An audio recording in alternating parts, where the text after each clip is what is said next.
now we're about to witness the strength of street knowledge. The willingness to speak truth. I always want to do something. I always want to help my people. Yeah! After listening to the lies made up by federal government mainstream media. I'ma tell them what. Ain't right, man, ain't right. You know what I mean? I think it's time for you to hear the truth. Tell the truth, man. Every nation, in every region, now has a decision to make. Hey yo, they don't like my songs. Bush came to my yard, he wants to take me on. Phone the most high, I'm like, yo, it's on. Devil's in my face, Pop, don't be long. All you need is fighting soul. Have no fear, my son, my kingdom you know. 400 years, no knowledge of your home. Now is your chance to reclaim your throne.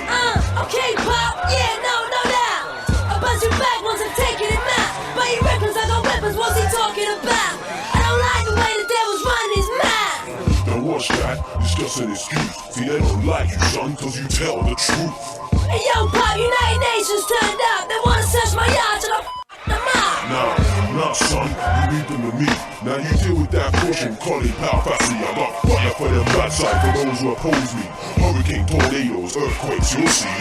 Exodus, the devil we no like. See the left from round upon the star line. Sir Marcus Garvey upon my mind. So we do upon the black star line. Exodus, the devil we no like. See we left from round upon the star line. Sir Marcus Garvey upon my mind. So we do upon the black star line. I'm interested in the truth, and the truth is what I will pursue. We have to recognize who our major enemy is. The biggest challenge before you right now is, who is the enemy? Life is becoming increasingly miserable for everybody. But when they find out who it is, it's causing the trouble. I will tell you what the mainstream media will not tell you. If the Jewish people control the media. People need to get out of denial very quickly, because your children are being poisoned, you're being poisoned, children are being indoctrinated and programmed and turned into software programs at school, you're being poisoned in the air, you've been poisoned from the sky, poisoned in your food, poisoned in your water, poisoned by vaccine. How bad does it have to get before people in vast numbers realize that the world ain't like they thought it was? I'm talking to you.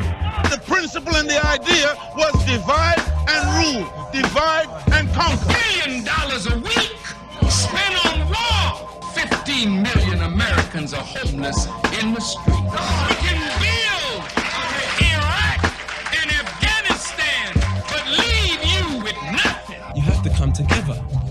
There has to be a foundation of unity for you to get anywhere, especially if you're black in this country. You want to play what? Okay. Remember, all I'm offering is the truth, nothing else. I want you to hear me. Yeah! Speak the truth regardless of circumstance and stand up on the truth from the cradle to the grave. The devils on some dirty way. Yo, the murder was the case they gave. And it was just the other day when they stepped out the caucus man in cage. The murder's undercover blood. But guess what? They slipped up. The people are starting to wake up, and as soon as we get together, they ain't here to apologize for the outcry while we're on the genocide. Till today, from the time we arrived, Mother Africa is still dripping blood from her eyes. Ain't too turning around my words. I'ma tell the truth till it hurts. And I'ma keep spreading love to the peace. But right now, I'ma drop the truth on the verse. And I'ma dismiss unrighteousness. My backside, they can kiss, they can't handle this. I got a long list of praise with power and fists who insist government's taking the piss. Exodus, the devil we no like. See we left from round upon the star line. Sir Marcus Garvey upon my mind. So we do upon the black star line. Exodus, the devil we no like. See we left from round upon the star line. Sir Marcus Garvey upon my mind. So we do upon the black star line. Yo, come let me bust a things for all you hustling. I might scuff your Tims how I'm busting in. The fight I'm struggling on some other ting. Head wrap and skull cap, I call my brother king. Wagwanin and you know that. It's like a prison wing how we keep the show pack. I don't hold back. Radio, play my whole track. Most cats listen close as phone taps. There's no black in the Union Jack. Britain flows pierce ears like guns with studs in them. Count bars like you're stuck in prison. Count scars on a body that's slug-ridden. It's the fusion of the E's, brews and ganja, giving these youths delusions of grandeur. And only a few who've left to have a stretch on the psychiatric wing return to the manor. I'm the one that rap for them people suffering. Try function in a world that's got no love for them. Enough of them would rather vote for Big Brother than vote for them hypocrites that's in the government. Well, f*** them then. It's Emmanuel and Brother Ben. Yeah. Exodus, the Felt into your entire body. There's something wrong with the world. You don't know what it is, but it's there, like a splinter in your mind. You think the US don't have weapons of mass destruction? It's a general idea. With who? I'm working on it. Jumbo, Hotep, Peace, Salamo. This is Prosperity Radio. My name is Sayshara. I'm here for the next couple of hours till 6 p.m. And as you know, we're here talking about you and what you're saying. And as per usual, here on a Sunday, on the Sunday Interactive Talk Show, I want to big up all those people that's locked in and tuned in. And I want to big up Brother Freestyle for his couple of hours of his delightful conversations with you, the listening audience. So keep it going. I'm here to do that. So keep it locked in and tuned in. We've got a lot to talk about. And I think that in contrast of what's actually taking place on the planet Earth, I'm going to continue to talk about this whole pandemic around this particular virus, disease that is really toxic to our environment at this present moment in so many different ways. And I feel like we're going to have to ask some real deep questioning to get to understand what's really actually happening and what's taking place.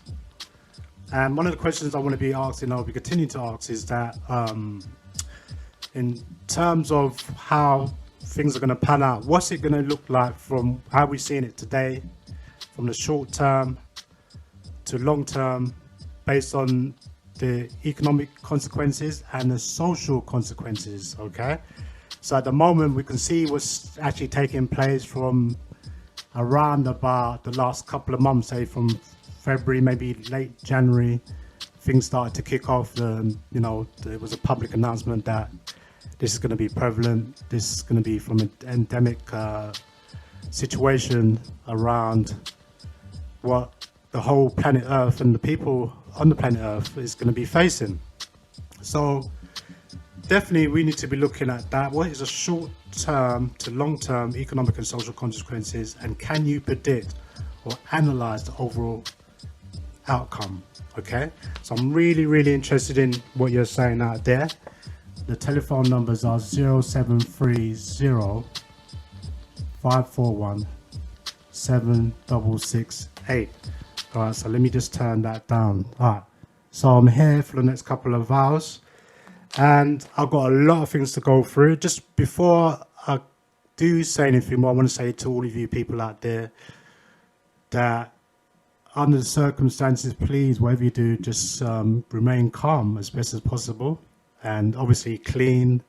Always think about your health. As you know, your health is your wealth, and we always look at things in terms of how can we make this whole place a better place for us, okay, for our children, our future generations, okay, and that's what's the most important thing for us to be looking at as parents, as community members, as grandparents, as extended family members, uncles and aunts, brothers and sisters, nieces and nephews.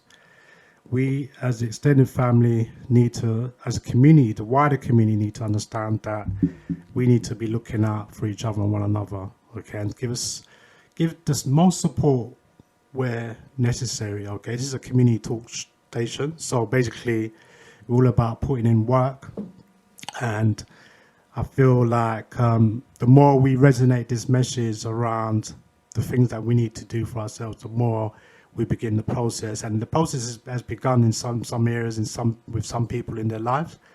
But I think that we need to all get on board, okay, to talk about how can we improve our quality of life, how can we improve our conditions, how can we improve our future generations, okay, and what's going on right now, all right? So, again, like I said, so much stuff to go through, and it's interesting that we're only getting what's being given to us, okay?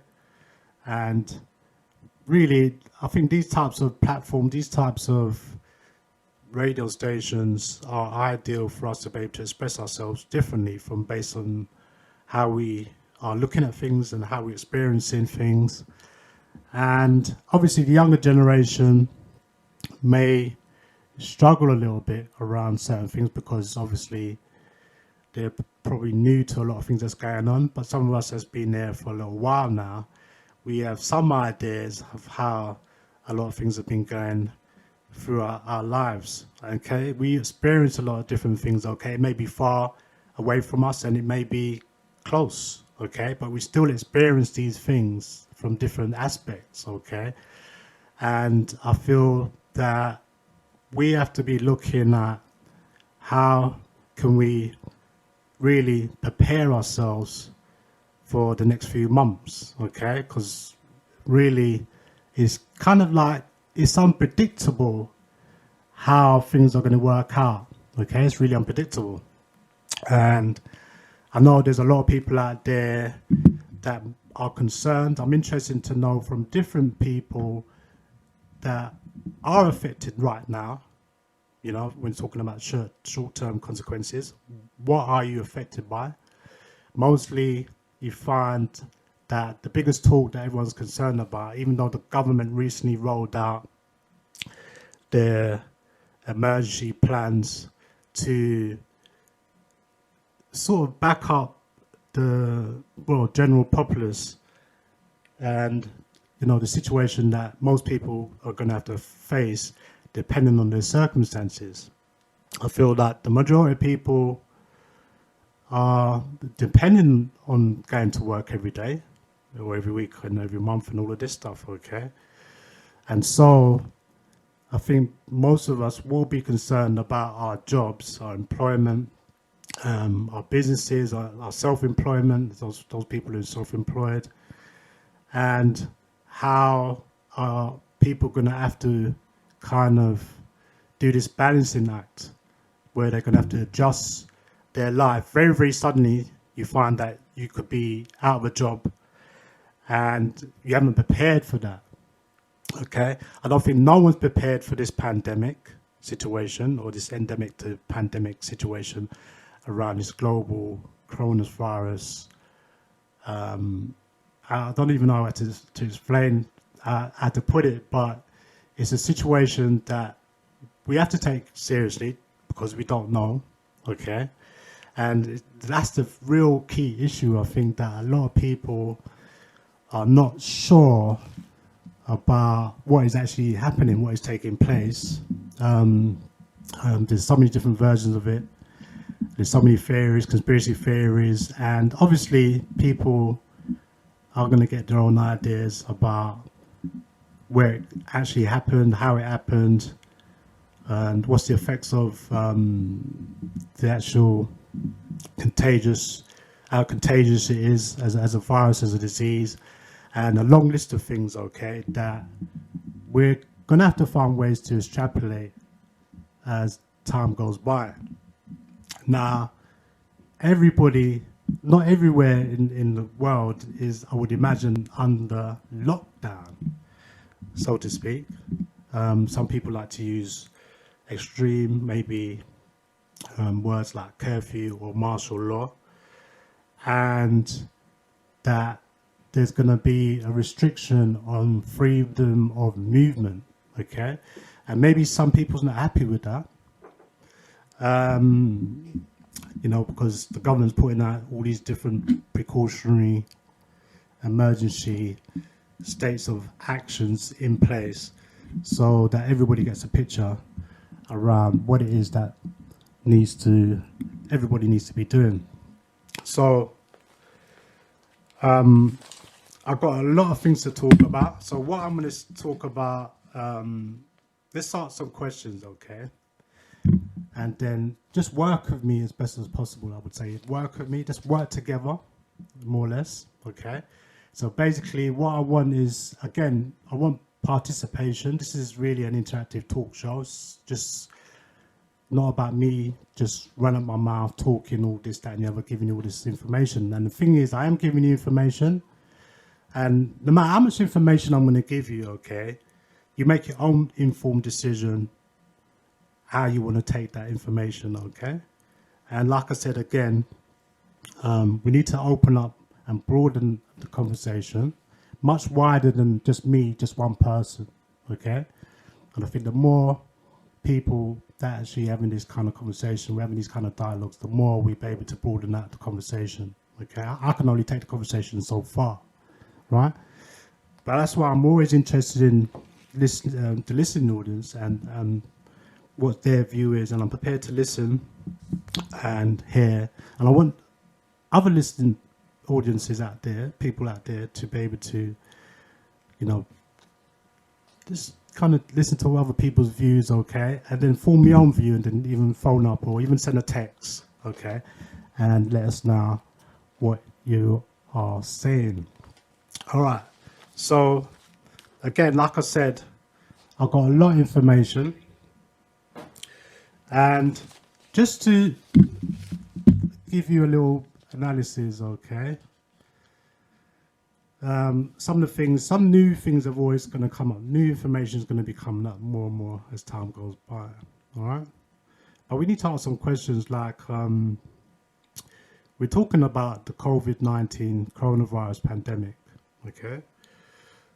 And we need to ask who or what has caused these problems, and who is responsible, and whether people want to say it's an accident or it's a deliberate action. If it's a deliberate action, then, you know, I feel that the people that's responsible need to be held accountable, okay?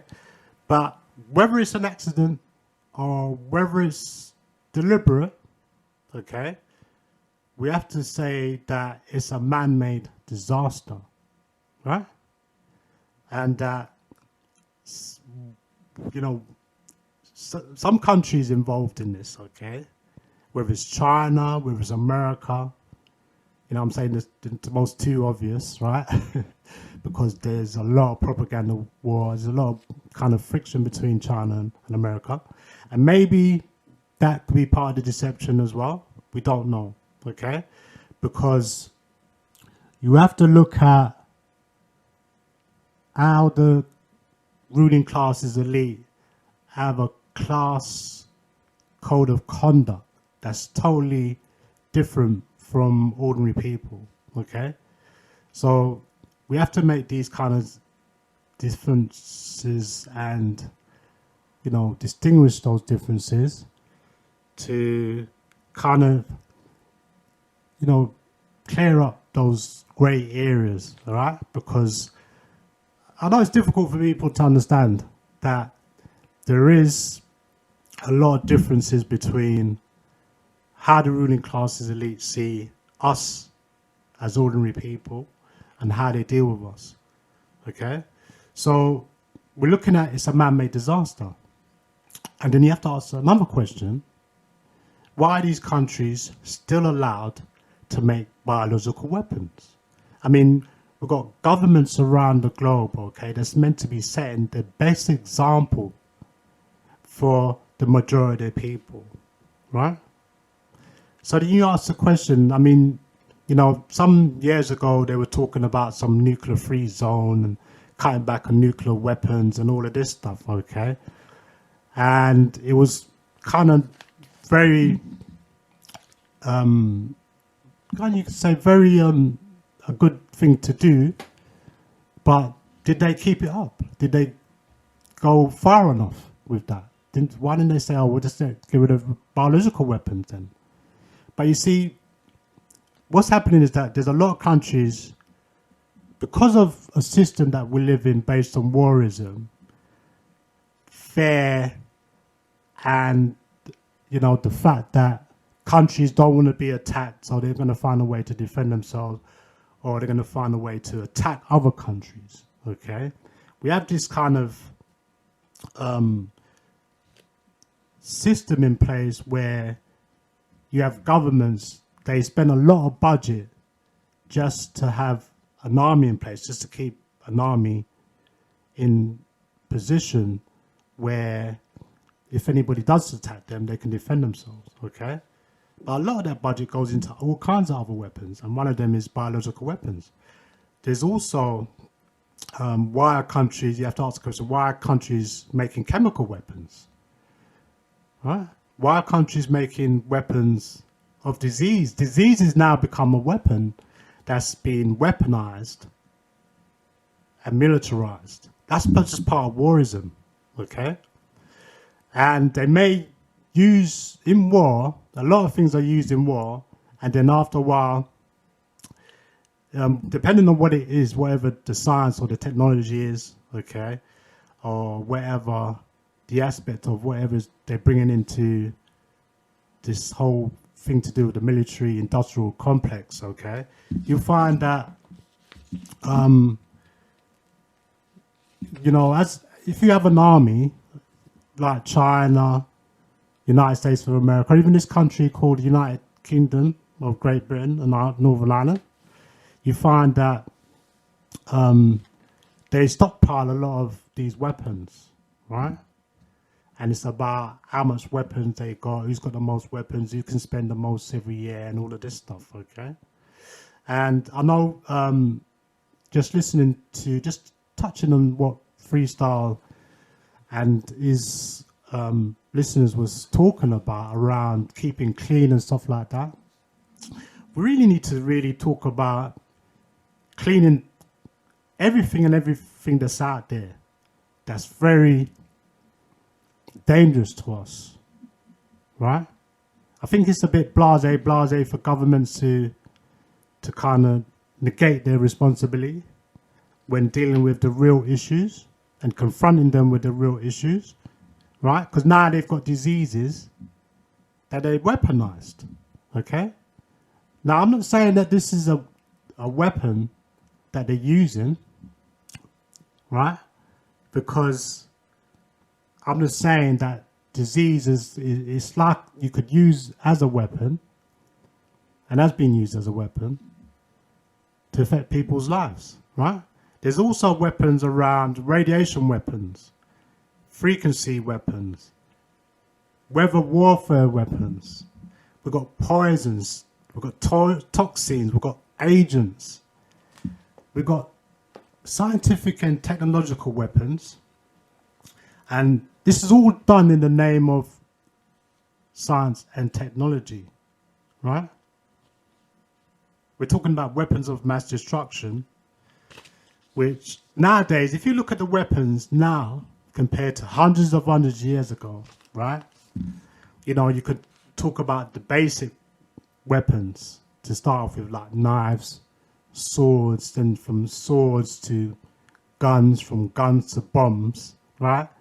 I mean, it's just the last 100, maybe less than 200 years, from the industrial age pushing forward now, okay? Especially in the last 100 years. You can say that with all this science and technology and weaponizing using the science and technology, that the technology and the science have advanced these weapons to, there's no limitations of how you can die, because now they can weaponize anything now to kill, to use to kill. Do you know what I'm saying? And if I've just named a number of things just there to let you know that we're living in different times, right? And how does that pan out for us right now? But, we've got governments around the world. Let's look at how they are acting. Let's look at how they're acting. What governments are responsible for what's actually taking place? And those governments that's held accountable, should they pay for the mass devastation, long-term economic consequences and social consequences? Because that's what's going to be happening, right? Someone has to be held responsible for such a reckless action, right? Now, let me just stop there. And I've got some articles out here for us to actually go through.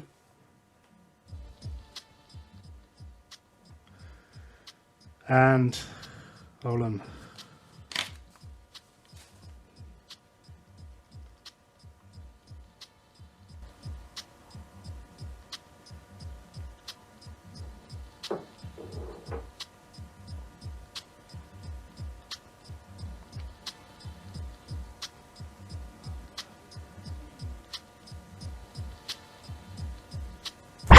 Sayshara, radiating and emanating in full gear, matic traction, exposing the illusions, the lies and all of the distractions. You've just entered the Sayshara zone. Tune in. Tune into Sayshara. The voice for the voiceless on Fafurity Radio. www.fafurityLondon.co.uk. Sayshara, the most topical Radio presenter coming from London, England. Live every Sunday, 3 till 6 p.m. Sayshara. Yeah, Sayshara here on Fafurity Radio. Telephone numbers are 073 05 417 668. Okay, so we're here, and again, let's see if I can go. I've got some articles here, okay? I've got loads of information, all right? Bag of information, all right? And we're going to look at some different things, all right, around what's actually taking place. And then we'll talk about, like I said, we'll look at that question. How's it affecting you now, and how's it going to affect you in the long term? Okay, so you as an individual, your family members out there, have you got any ideas what's going to happen? Are you prepared for this? Right? Because I'm sure none of us are prepared for it, but it's never too late.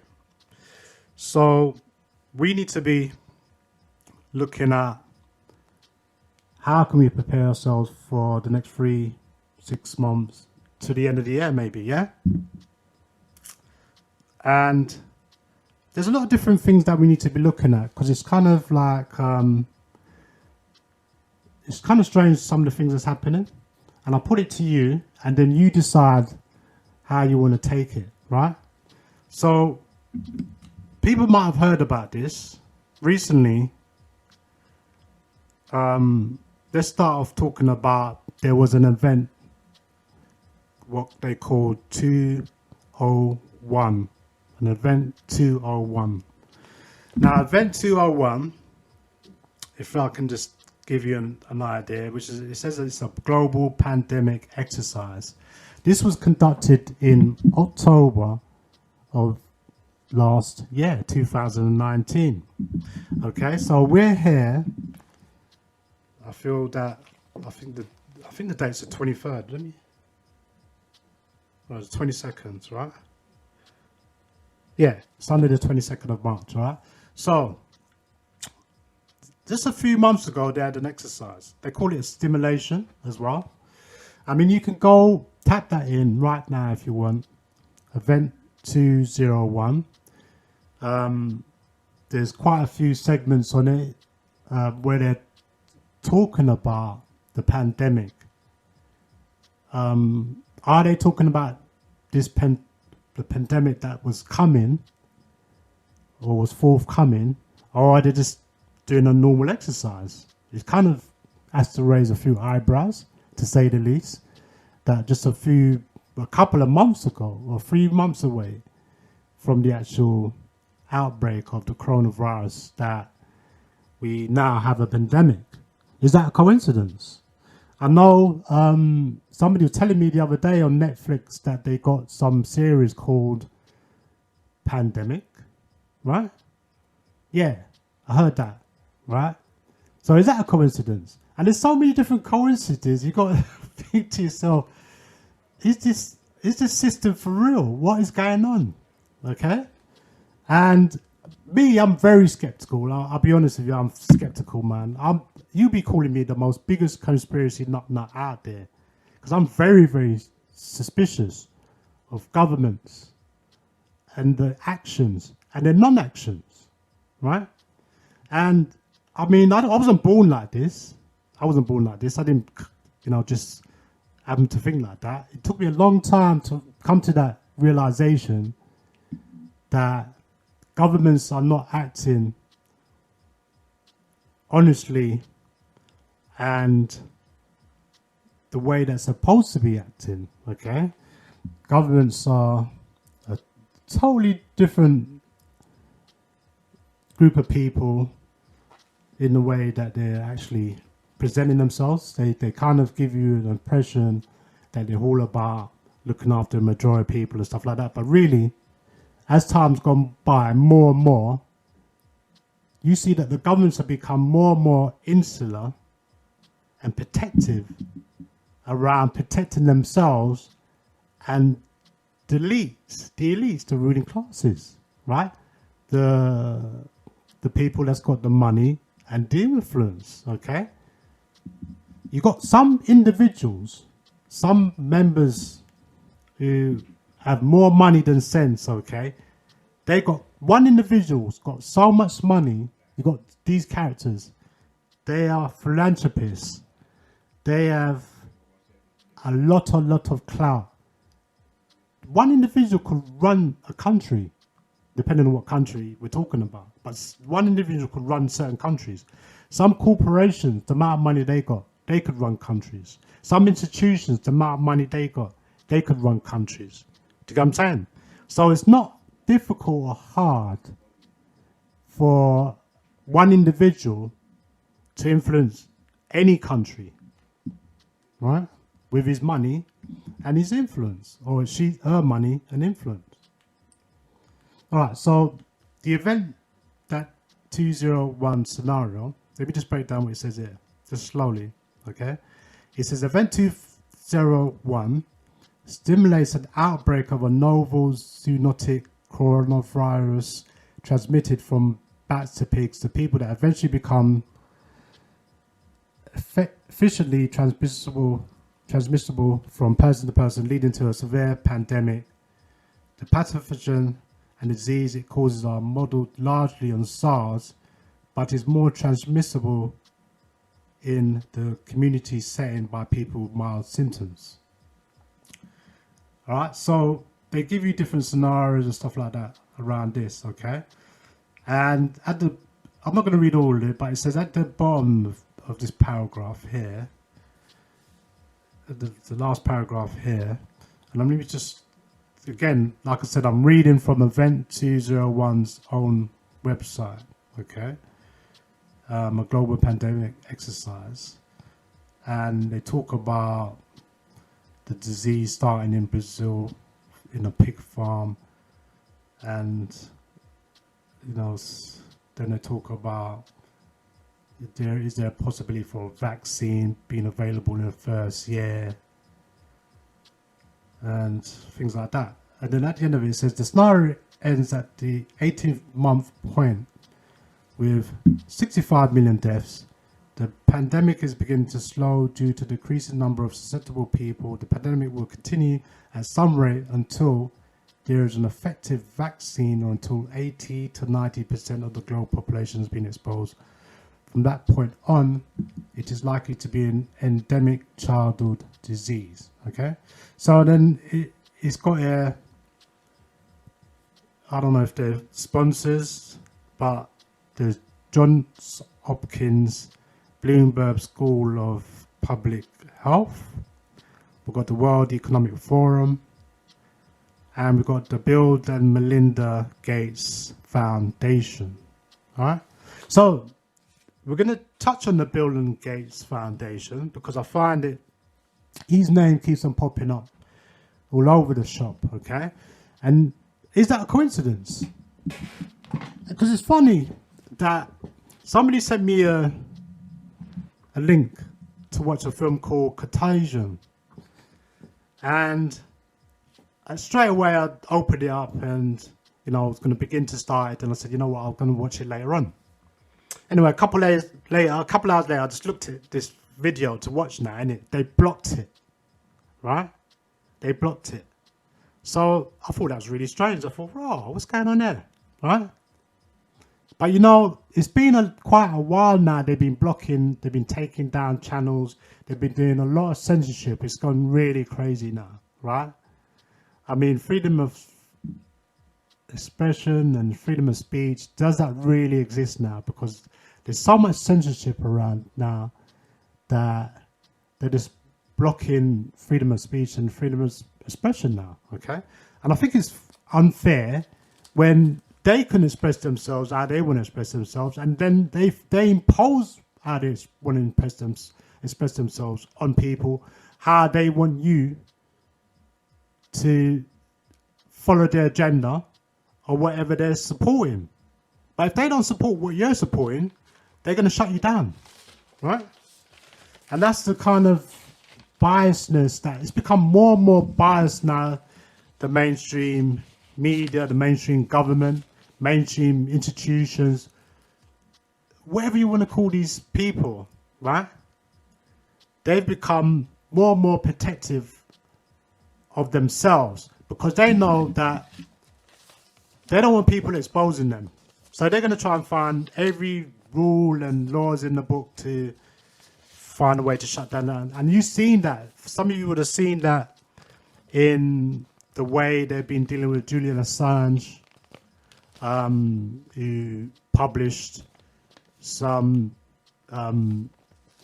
documents, files, cache of files, documents, secret, classified documents of the United States, killing some Iraqis. I mean, these were videos as well, all kinds of files, okay, documents, right? But there's one that, they was killing people using drone attacks, just killing people in Iraq without identifying who these people are, just killing these innocent people. And that was just what the United States of America was doing. And obviously, they weren't too happy about that. So that's why they just running Julian Assange down for years, trying to find a way to get him, to find a way to really oppress him as much as possible. And who knows where's it going to go. So, yeah, that going on. And there's loads of whistleblowers. Edward Snowden, as you know, has run off to Russia.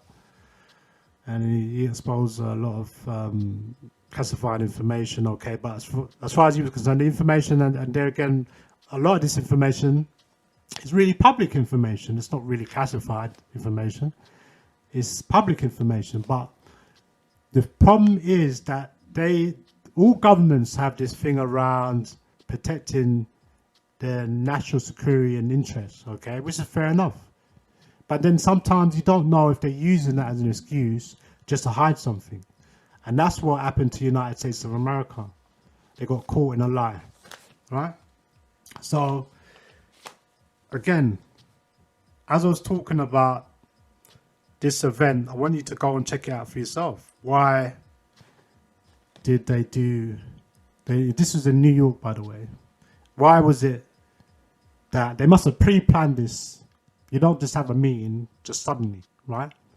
They must have pre-planned this meeting in October of 2019 in New York.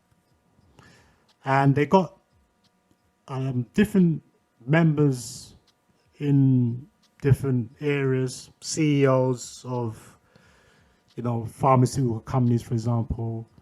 As you know, Bill Gates got a representative there, and there's different, you've got maybe pharmaceutical CEOs, you've got different range of CEOs there, right? Scientists, etc., right?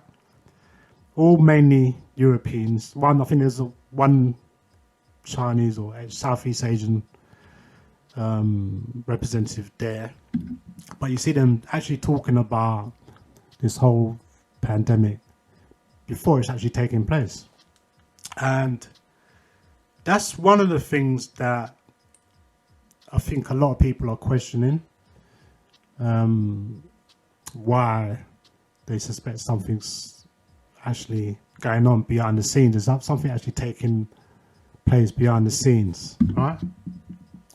But at the end of it, it says here, at the end of this paragraph, it says the scenario ends at the 18-month point. Remember, this is a stimulations and pandemic exercise, okay?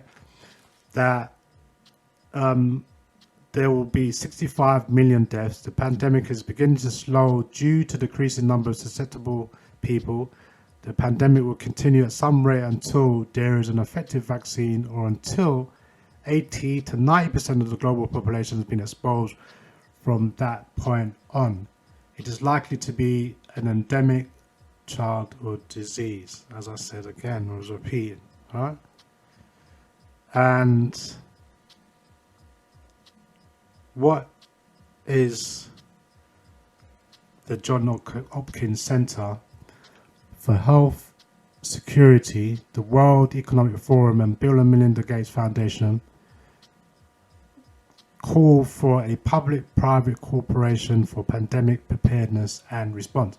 So in the planning, how long do you think it would take to plan to even have a meeting like this with these different people, these variation of different people? How long do you think it would take?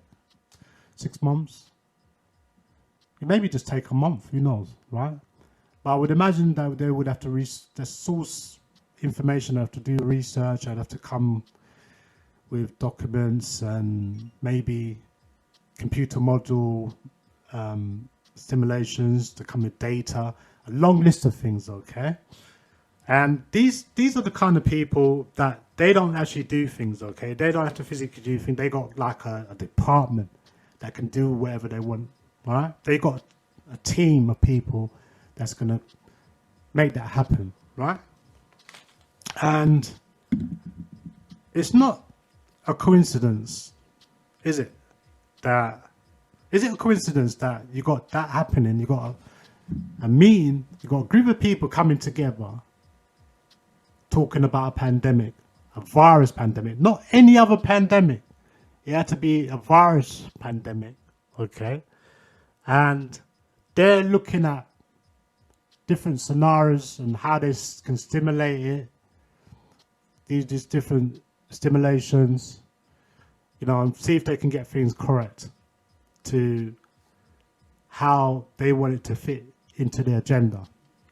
And you see some of the things that they were talking about in that conference meeting is very much relevant. Okay, I got a text here from Virgin Media, okay? Right, okay, that's just a general text. All right, so you get a lot of, you know, everyone's on it now and everyone's giving you a warning. You notice that, innit? All the networks are giving you warning, okay? Virus quarantine measures have now closed some of our call centres. We hope you'll work with us. Right, so they're shutting down their call centres. It says, please call if it's an urgent query that can't wait. It says, we appreciate your understanding while we prioritise our most vulnerable customers for help. All right, so that's Virgin. Anyway, I know he sent a message out there, and there may be others. They may be all sending messages, and everyone's sending these messages, okay?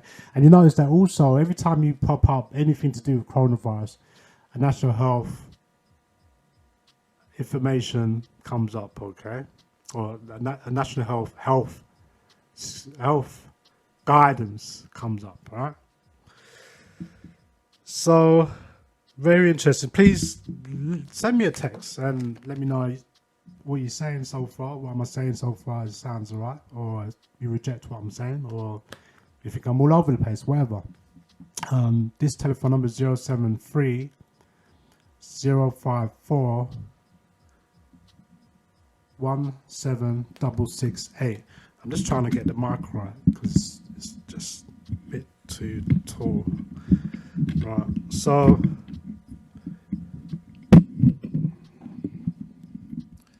right, okay, so yeah, we're going to look at, again, I asked a question around how is this going to affect you short term to long term? How's it going to affect your employment? How's it going to affect you, your college? How's it going to affect your social life? How's it going to affect you moving around? Because as it happens, no one can't really go anywhere outside this country. We're in real lockdown situation. We're not allowed to travel. So how are you affected by that? Because I know a lot of people want to travel out this country to go meet family, to do business, etc., etc. So everything's been put back on the the back burner, and people have lost money in different because of travel. You know, they've already booked in advance and stuff like that. Okay, so it draws a lot of implications, a lot of different dynamical implications. You know, all I can say is that we have to find, I think, you know, it's easy for me to say whatever I'm saying, okay, because, you know, maybe people out there not too happy right now. You know, if that's how you feel, that's how you feel, right? But I think that we have to look up.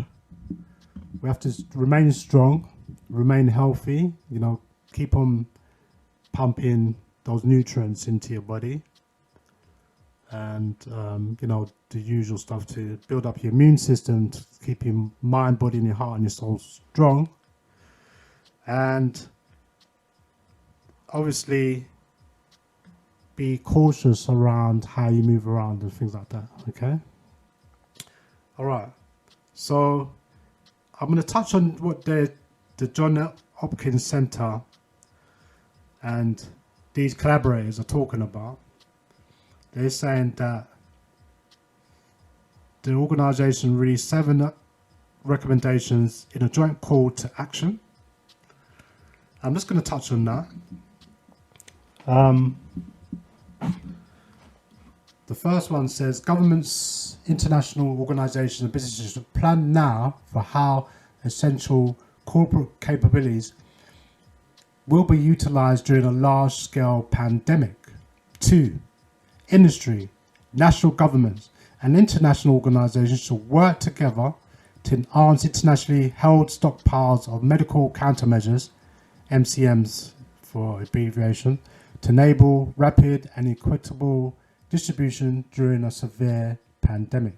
3, countries, international organizations and global transportation companies should work together to maintain travel and trade during severe pandemics. 4, governments should provide more resources and support for the development and surge manufacturing of vaccines, therapeutics and diagnostics that will be needed during a severe pandemic. 5, global business should recognize the economic burden of pandemics and fight for stronger preparedness. 6, international organizations should prioritize reducing economic impacts of epidemics and pandemics. 7, governments and the private sector should assign a greater priority to developing methods to combat mis- and disinformation prior to the next pandemic response. And then it says a full description of each recommendations and the call to action is available on the Event 201 website along with videos of the pandemic exercise. All right, and then it gives you a brief description of each organization: the John Hopkins Center for Health Security, the World Economic Forum, and the Bill and Melinda Gates Foundation. And yeah, everybody knows Bill Gates, I'm sure, from Microsoft. He's the Microsoft founder. I think, if I recall, he stepped down from his position, the CEO's position, I think. Anyway, he might have been chairman. I don't know what position he is, but obviously he can take whatever position he wants, okay, because it's his company, right? So anyways, he's laying back now. He's not actually that much involved in Microsoft. He's there, he still advises and things like that. But I think he's spending a lot more time with his foundations, I think. He's spending a lot more time and money and resources into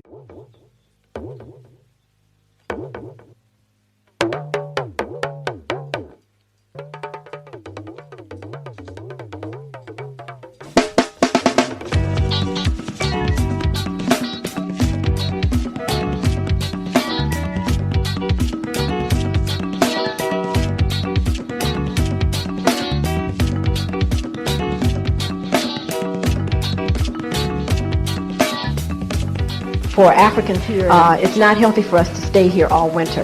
That's a real problem for us because we need intense sunlight all of the time. And the darker you are, the more vulnerable you are by staying in dim areas of the country and not getting adequate exposure. So I have found ever since I healed myself of cancer in '86 that I cannot stay here through the winter. I actually feel the strain and I feel the dipping into my reserves of energy. So I just go to the tropics where I was indigenously born and created to be and get sunlight. Original. Original. Original. Original. Original. Original. Original. Original. Original. Original.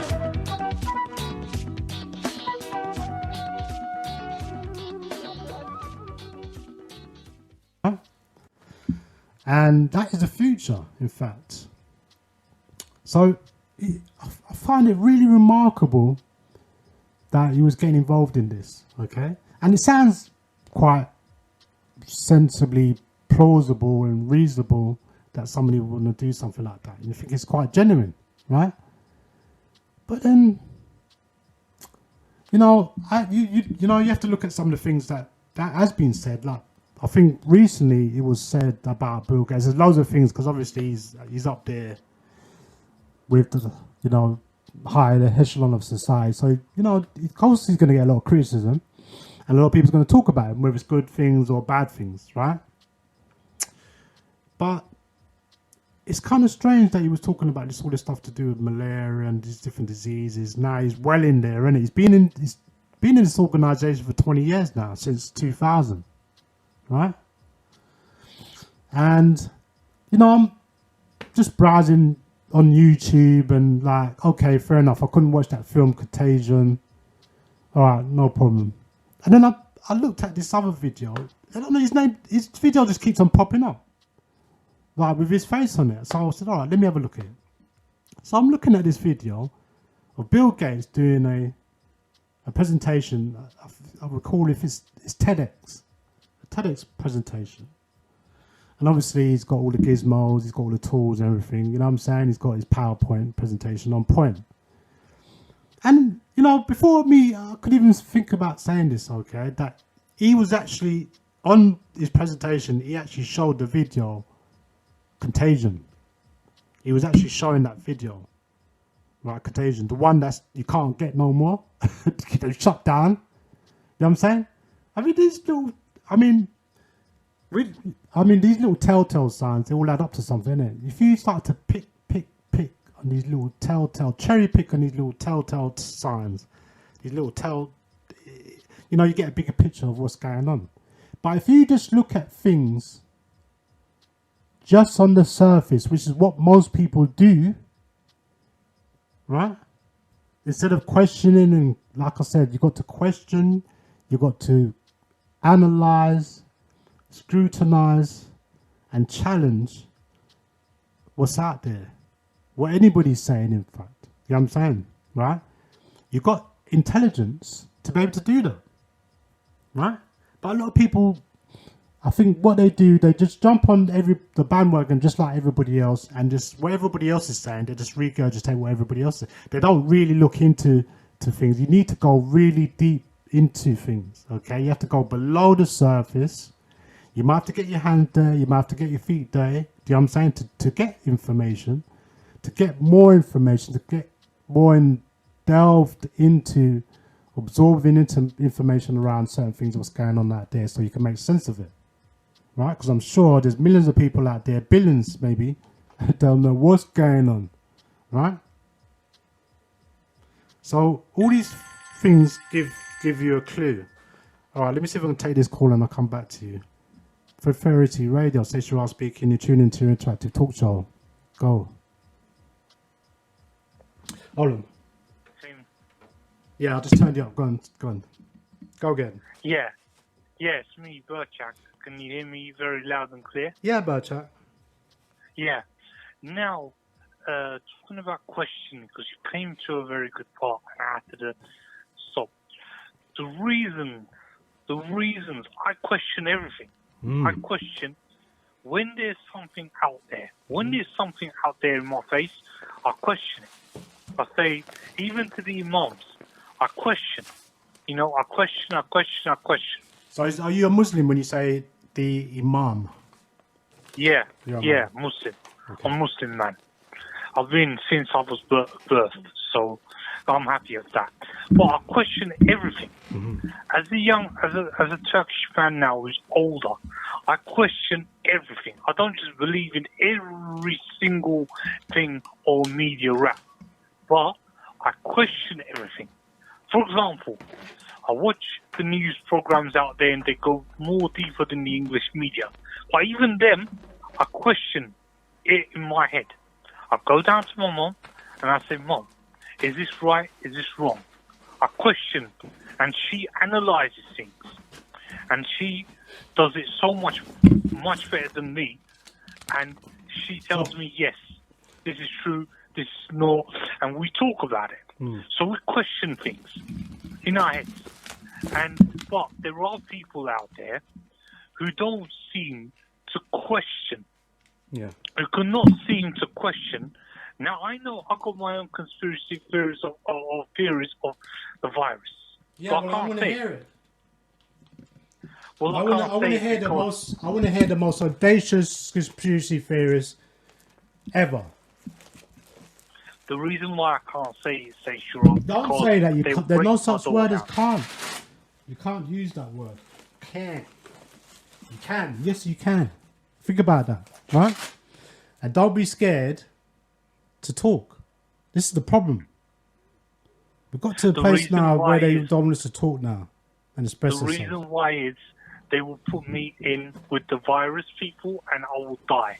The reason why is I can't say Sayshara because I've got a lot to lose. You understand? But all I can say to you is this. Yeah. All I can say to you is from, I know what's going on. We talk about this, but there's also a sign here. Look, we could be face to face with famine. There's opportunities now who's raising up the meat prices, who's raising up the draw prices, the chair prices, the bed prices, everything, every single thing, opportunities. Yeah? And I've got an update on that. The Turkish president had said, no, you can't do this to the people. You can't raise up your prices sky high, 3 times sky high. Said anyone who does that, they're going to get a criminal record, they're not going to work, and also a jail sentence if it goes more than that. So, the Turkish president, you might call him, or you might say, it's not true. He's absolutely doing for the people now. He's saying, look, I'm going to put this law in place because that is gone out of order now. Yeah? He's seen it. And this is called fırsatçılar. Here, you know what's happened? It costs more now to get meat. Much more. Yeah, I noticed that. 60, 70 pounds. Plus, if you want to buy a bed or a chair, you're going to pay much more because they have to deliver it, they have to wear their things, and some now, the gyms have closed them down. This and this and this and that. To get more fast food, even fast food now, they're going to have to rocket their prices high. And Boris is standing there and with his legs crossed, it says, he doesn't care. He doesn't seem to care. He really doesn't seem to care. But our Turkish president said, put down his fist. He said something that I can't say on air. He knows what's what. He questions everything. He knows what's what. Yeah? But he also, for very good of the people, he said, look, to the people, common people, he said, if they're going to the corner shops over there, if they raise their prices up, meat prices and things, say it to our WhatsApp news, we will go and we'll arrest them, we'll give them a criminal record, and those people won't work again. And they can go to jail for it.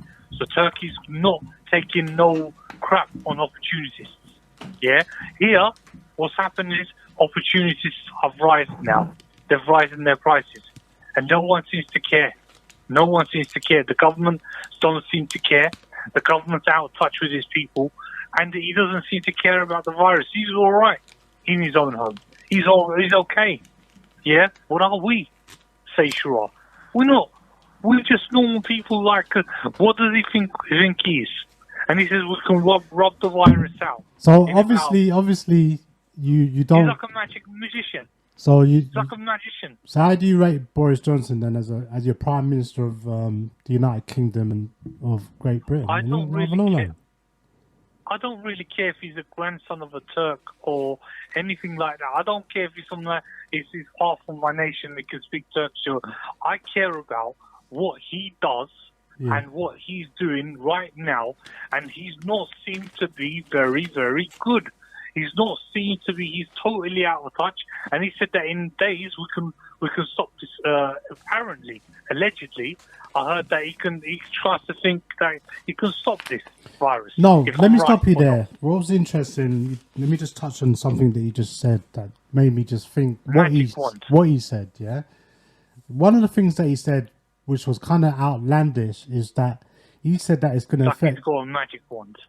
He said it was going to affect millions and millions of people. Do you remember he said that? Yeah. He said it's going to affect millions and millions of people, right? That was a major blunder when he said that. See, a lot of things that he's been saying, you got to listen to what he's saying. A lot of the things he's saying and a lot of these people are saying is contradictory, it's conflation, and it's confusing, right?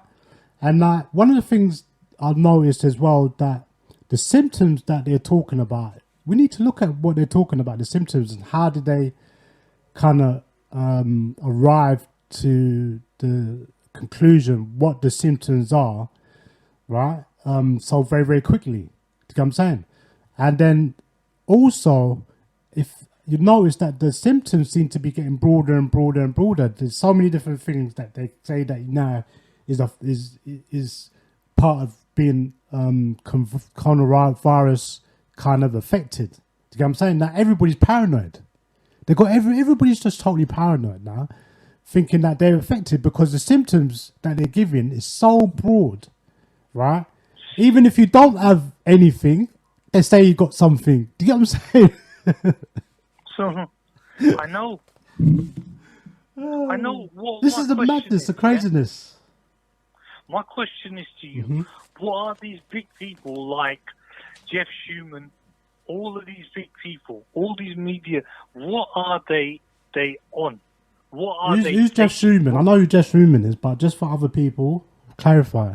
Who's Jeff Schumann? Jeff Schumann was, before he was a former teacher, kind of comedian, and kind of a splitter. He was doing the split. Then he came on to the BBC. I think he was the BBC and Choice, and he came a commercial trying to speak for the black people. And he flopped and tried to, and run adverts, and he was a BBC presenter, I think. He was a BBC presenter, I think. No, I didn't know that. I think he was. I think he was a Choice presenter. Yeah, that's more like it. Now he's on, I think he's on Vibes FM now. Or one of those stations. But he was like, he used to just run adverts when the conversation got heated up. And then, let's have an advert, and this and that. And he never really, like, when the talk was getting heated up, and then... Okay, so getting back to what we're talking about, yeah? Because I want to talk about how does this thing affect you and your family and stuff like that. Where are these people? Where are these people like Frank Bruno? Where are these people Frank Bruno? that can actually have... No, I'm talking about people who's got power to speak out for this. Yeah? Well, Frank Bruno's not that kind of person, is he? No, what I'm saying is, are these people of high power could speak Frank out? Bruno's Where are these not people? that kind of person. I'm sorry to say that, but that's no, what... I mean others. They just closed in. They got people. They're all playing the game, and I'll tell you something that was interesting. When you see black people just pop up from nowhere, talking about this thing, innit, right? Saying that they got the coronavirus. No, because they're saying that they got coronavirus. And it was interesting that Idris Elba, who's probably one of the best black actors, African actors from this country in the United Kingdom. I want to say United Kingdom, yeah? So anyway, he went on social media saying he's got coronavirus and things like that. He's been tested and all of this stuff, right? And I'm thinking to myself, hold on a minute, if somebody's got coronavirus, right? Would they really come on social media and say anything? If you know what I'm saying? Would you if you had coronavirus, would you come on, even if it's a slight, I don't know how these people can say that they got coronavirus and they're coming on social media saying, oh, I got coronavirus. It's really serious, you know. You don't mess around with this thing, No, innit? that is absolute stupidity, because what happens is, if you watch the film 24, the police bursted in with hazmat gear, gone upstairs, the carpet, the shoes and everything was thingy, 24's the series, and they bursted in with hazmat gear and they got the woman down and everything. And what are they talking about? What drugs have they been taking? Yeah, I'm not following. Hold why- on, slow down. I'm not following anything that you're saying. So if I'm not following it, I think people. No. What I'm saying is that no one should go and stupidly say that. You're just committing suicide by saying that. You're just committing on Facebook, because then, however, if they start to understand that you're messing about, they will burst in your door, they'll break your door down like they do in 24's series, where they got hazmat gear, they broke that person's door down and they got the woman. Yeah. Oh, hold on. So hold on. Let me just clarify. So you're saying that you're talking about that if they know that you got the coronavirus, they're going to come into your house and take you away.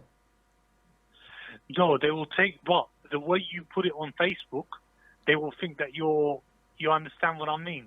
No. It's stupid. It's stupid. It's suicide when you say that. Right. Yeah, it's like saying, "Come and take me away. Come on, take me away in the worst way." If you're doing that and they found out that you don't have the coronavirus, they'll test you with thermal camera, and then you're going to put yourself into a whole load of S. Yeah, no, but I'm sure. I've not really looked at it. Yeah, I've not looked at anything to do with these actors or actresses because I'll be honest with you, they're a joke, right? Not even a mental person would do. But no, would do that I don't know if he's been tested or to me, he must have got tested because otherwise, how can he say you can't just turn around and say I got coronavirus if he never got tested? And the problem I got with the test as well, I got a problem with the test as well. I got a problem with the symptoms. It's broad and it's wide ranging. You know what I'm saying? Even if you got nothing, they're saying you might not have they say you might not even know that you got the coronavirus. What are they talking about? You might not even know if you got because the symptoms might not show up. So what are we talking about here?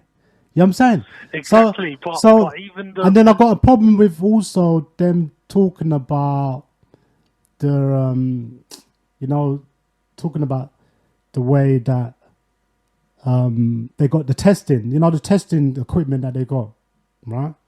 Yeah. What testing equipment can they test for something? This is what I'm having a problem with. Listeners out there, listen to me very carefully, okay? Think about this, okay? We're not scientists, we're not doctors, nothing like that. But it doesn't stop you from thinking, right? They're saying that this coronavirus is a new strain of virus, okay? It's just a little bit up from SARS. It's just a little bit more sort of, a more aggressive strain than SARS, right? But then they say the symptoms are going to be acute, they're going to be mild and all of this stuff, okay? But then at the same time, they're saying that people are dying from it, right? So, and then they're saying, well, young people, are more, they've got a stronger immune system or whatever, they're more likely to not be affected, where they're saying that older people are more vulnerable to be affected, yeah? But then, they're making all these mixed messages. Then they're saying that they got the testing equipment. So I'm thinking, what testing equipment have they got to test a virus that they can't properly identify because it's several viruses into one, right? They've not analysed it properly to identify what is this virus, what is it contained with, and then what type of testing do they need. They just come out with, we got testing facilities and we've got testing equipment, right? What is the testing equipment? For a thermometer to test your temperature. Anyone could get a temperature, right? And I don't know what else they got. I don't understand what they're talking about. It really makes no sense. I really don't either. Right? It doesn't make no sense. What are you testing for? What are you testing for? I got an article here, right? When you finish talking to me at Birchak, I'm going to go to that, right? Yeah. That questions that whole thing, innit? The difference is between, how would you know, could they misdiagnose the symptoms, right, and say that it could be a cold or flu, but what they're saying is a cold or a flu, they've diagnosed as a coronavirus. They're saying, oh, you got coronavirus, then maybe you got a cold or a flu or influenza. Do you get what I'm saying? How do they differentiate? How can they differentiate something that is so close to each other? Unless they're using similar tests that they were using for SARS and so on and so on. Do you get what I'm saying? Yeah. But what my thing is, there's also now something called thermal cameras, which the Turkey has got. On buses now, they've got thermal cameras everywhere now. So the thermal cameras are to do what? Tell me. Thermal cameras to test if people, like if there's a heating up, if there's a temperature, if there is there's a cough where you can't seem to breathe, and or anything.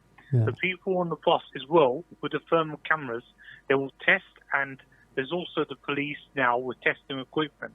So now Turkey has been nearly cordoned off. They're saying that they can't go to the parks now. They've been totally cordoned off. But at least the people who want to be fit, they've got a person from the balcony who's doing the fitness exercise, wearing the mask and everything, and so that they can do it as well. Because now they can't go to the gyms.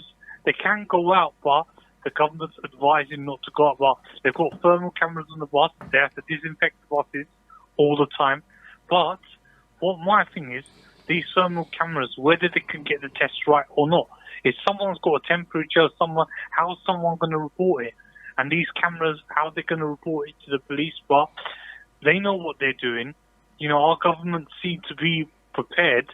There's only about a few deaths. There hasn't been not much, God forbid. But in Italy, there has been a lot of deaths now. There's a lot of deaths, and people have to carry with military vans now. And basically, there's piles of death. In France now, people are breaking into hospitals to share masks and everything, for the masks and the disinfectant. And basically, what they're saying is that the French government is out of touch. The Italian government is totally out of touch. He doesn't want no aid help, He doesn't want aid help from anybody else. So right now, even Trump, even America, there's a lot of, there seems to be a lot of deaths why it's been hidden under the carpet. And Trump is trying to say, well, you got this under control. None of them are out of touch, except for our own Turkish president who's doing every single thing he can, ripping his head off to make the world better. And they don't seem to like him, So hold on a minute, So you rate Donald Trump then, is it? As a president of the United States of America, you rate him, yeah? I don't rate him. Oh. I don't rate him. He's out of touch with these people. I don't rate Boris Johnson. I don't rate Macron. I don't rate any one of these European presidents that are out of touch with their people. Only Erdogan knows what's going on, and he's trying to ripping his head off so that he can let the people well. Yeah, and there's a lot that they don't seem to. There's some people that don't seem to like him, but there's a lot of people saying your president's in touch with people, and Turkey's cordoned off so that the virus don't pass. He's trying to do a lot. Now they've got internet without pay, for younger people, so they can work from home. Understand the university things. So it's a lot of things that he's doing, trying to do well, but people are trying to thing him down so that when God forbid, if something happens to him, then the country's in state. You understand what I mean? And they don't like people who does well for their country, like Nicolas Maduro, Erdogan, Hugo Chavez. They don't like these people. And that is why I'm saying now, the government of Jamaica, they're having the virus. I haven't seen not the government, nor the politicians talk at all. None of them. The Zimbabwean thingy, he doesn't talk at all. He's gone in his own thing because he's probably thinking of the West, the puppet of the West. They're all puppets, except for Erdogan right now. They're all the other ones are puppets. Yeah. So what I'm saying is, it takes someone like him to try and speak out. It takes a lot, you know. I can't do that, unfortunately, because what can happen to me? You know, maybe you can do that. Maybe you've got your own theories, but I can't do that because I've got a lot to lose. And by the way, I say bye, peace, I'm out. All right? Take care and keep up your good work. Okay. Yeah? All right? Thank you very Bye, much, peace, I'm Berchak. out. Peace. And respect, okay? And that's from Berchak. Anybody wants to comment on what Berchak is saying or what I'm saying, you're welcome, okay? And the telephone numbers are 073 054 17668. All right, so let me continue talking about Bill Gates, all right? And the Miranda Foundation. Now, just a couple things. There's a lot of things you could look at. Like I said, I just touched on a few things around him getting involved in, I don't know what he's doing with disease, okay? He's probably diseased in his head himself, right? He's got an infatuation with disease. And you know what they do? They come into our place of our place of, you know, where we are as a people, okay? You come into our place, right? You come into our homes, right? Like a wolf in sheep clothing, right? And you like saying, well, I'm going to spend all this money to help these people, okay? There's so many different ways you can do things, isn't it? Right? And I grant you, yeah, we do need to definitely, when it comes to cleaning the house, I talk a lot about cleaning the house, right? Yeah, I'm talking about leadership. Because a lot of people, they're hypocrites. They talk about things like, yeah, I'm going to help you out. I'm going to spend all these billions to help you out. And they pull all these billions out, right? And you say, no, you know, they're helping out people. But at the same time, they got an agenda. Why they're doing it, right? And it's not genuine. It's not a genuine agenda, right? Now, Bill Gates has his share of problems. And I'm going to highlight just a couple of things quickly, right? Because I think what I was going to talk about before Berchak phoned up, I want to thank Berchak for phoning up and having a conversation with me and us, the listening audience. What I was going to talk about is that I heard that India had banned him, that India had banned his foundation, the Gates Foundation, from their country, right? But when I went and looked back at this information now, right, it's kind of confusing. It's kind of like, you know, when you do a fact check on it now, it makes out like there wasn't really anything really happening, but at the same time, things was happening. So it's really, you know, it seems like it's a lot of it's been covered up. But one person here in this article called Opinion, Why I Resigned from the Gates Foundation. This article came out in September 26, 2019 by Sabah Hamid. Mrs. Hamid worked with the Bill and Melinda Gates Foundation in India. It says here, by honouring India's divisive and authoritarian Prime Minister, Narendra Modi, the foundation is going against his professed belief of considering every life valuable. This is really interesting, right? I don't know much about the Indian government.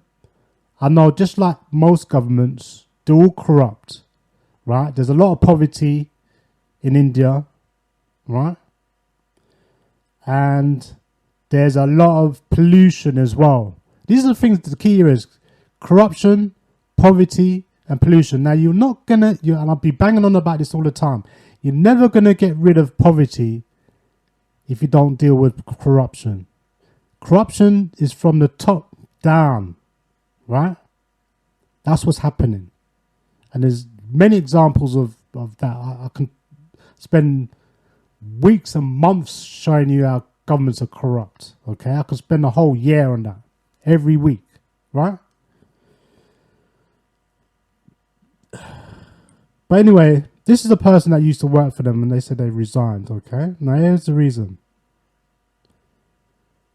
He goes there, like I said, I don't understand, I don't know the Indian government that well, the was it Prime Minister? Narendra Modi, okay? But it says there, New Delhi, on Tuesday, the Bill and Melinda Gates Foundation presented Narendra Modi, the Hindu nationalist Prime Minister. I'm not saying that. This is what this person's saying. The person's saying that he's an Hindu nationalist Prime Minister of India with one of his Global Gold Awards in New York. This is what the Gates gave this Prime Minister an award. Anyway, the Gates Foundation has chosen to honor Mr. Modi for his Swachh Bharat Abhiyan or Clean India mission, which claims to have built 100 million new toilets in India over the past 5 years. I hope you're not eating your breakfast, your lunch or your dinner or anything like that. Alright, so, if you're eating anything right now, just stay away for a few minutes, okay? Because I'm just going to blast this one out, yeah? But anyway, it goes on to say, this is referring to Bill Gates, okay? What's happening with him in India, right?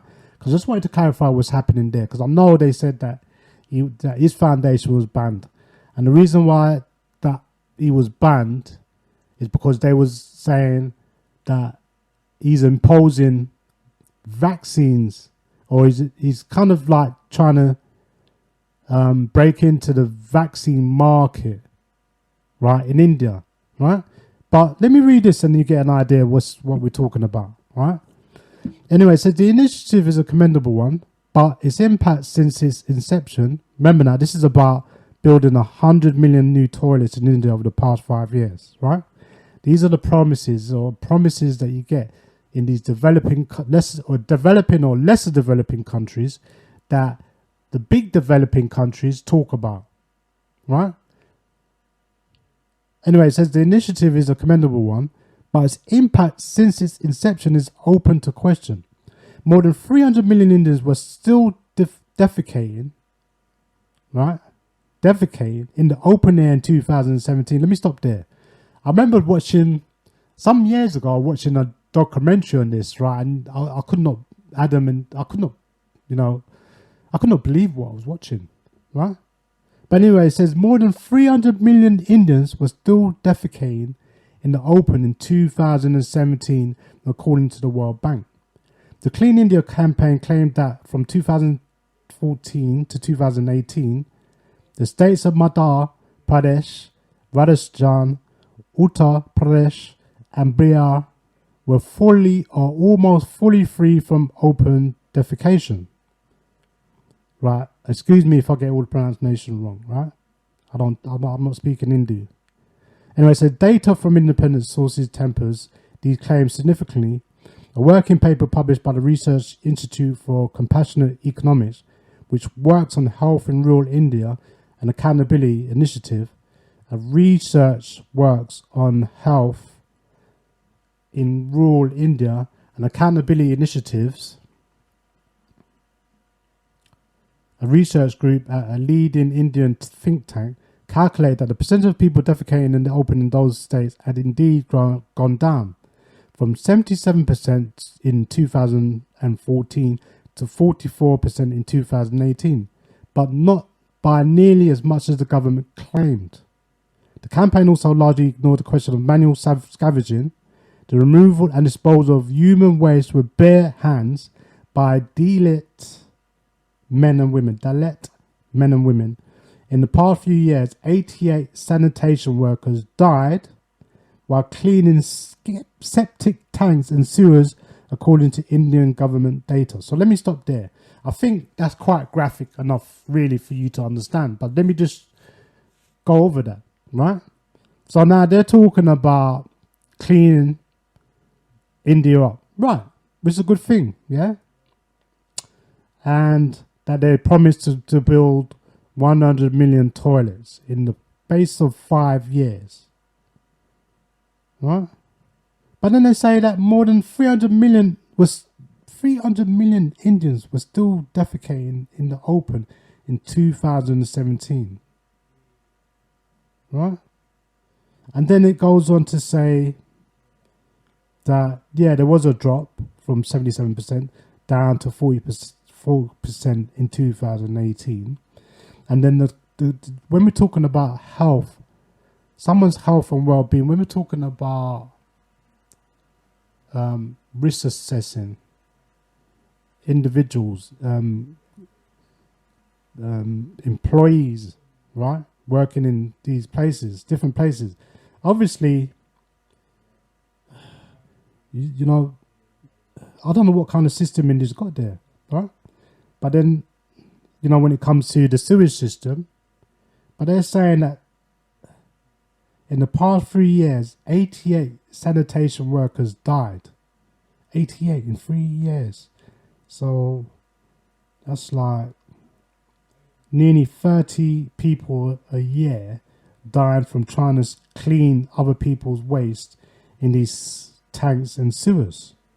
Anyway, it goes on to say, there's Wanda Wilson, a renowned activist who has been fighting to end this repugnant practice, pointed out that Mr. Modi's flagship program seems to be counting on the persistence of manual scavenging. A day after Mr. Modi received the award in New York, 2 young Dalits were killed for defecating in the open in Madhya Pradesh. Wow. So basically, I don't know if there's a law that says that if you do defecate in the open, then we're going to execute you. But I don't know.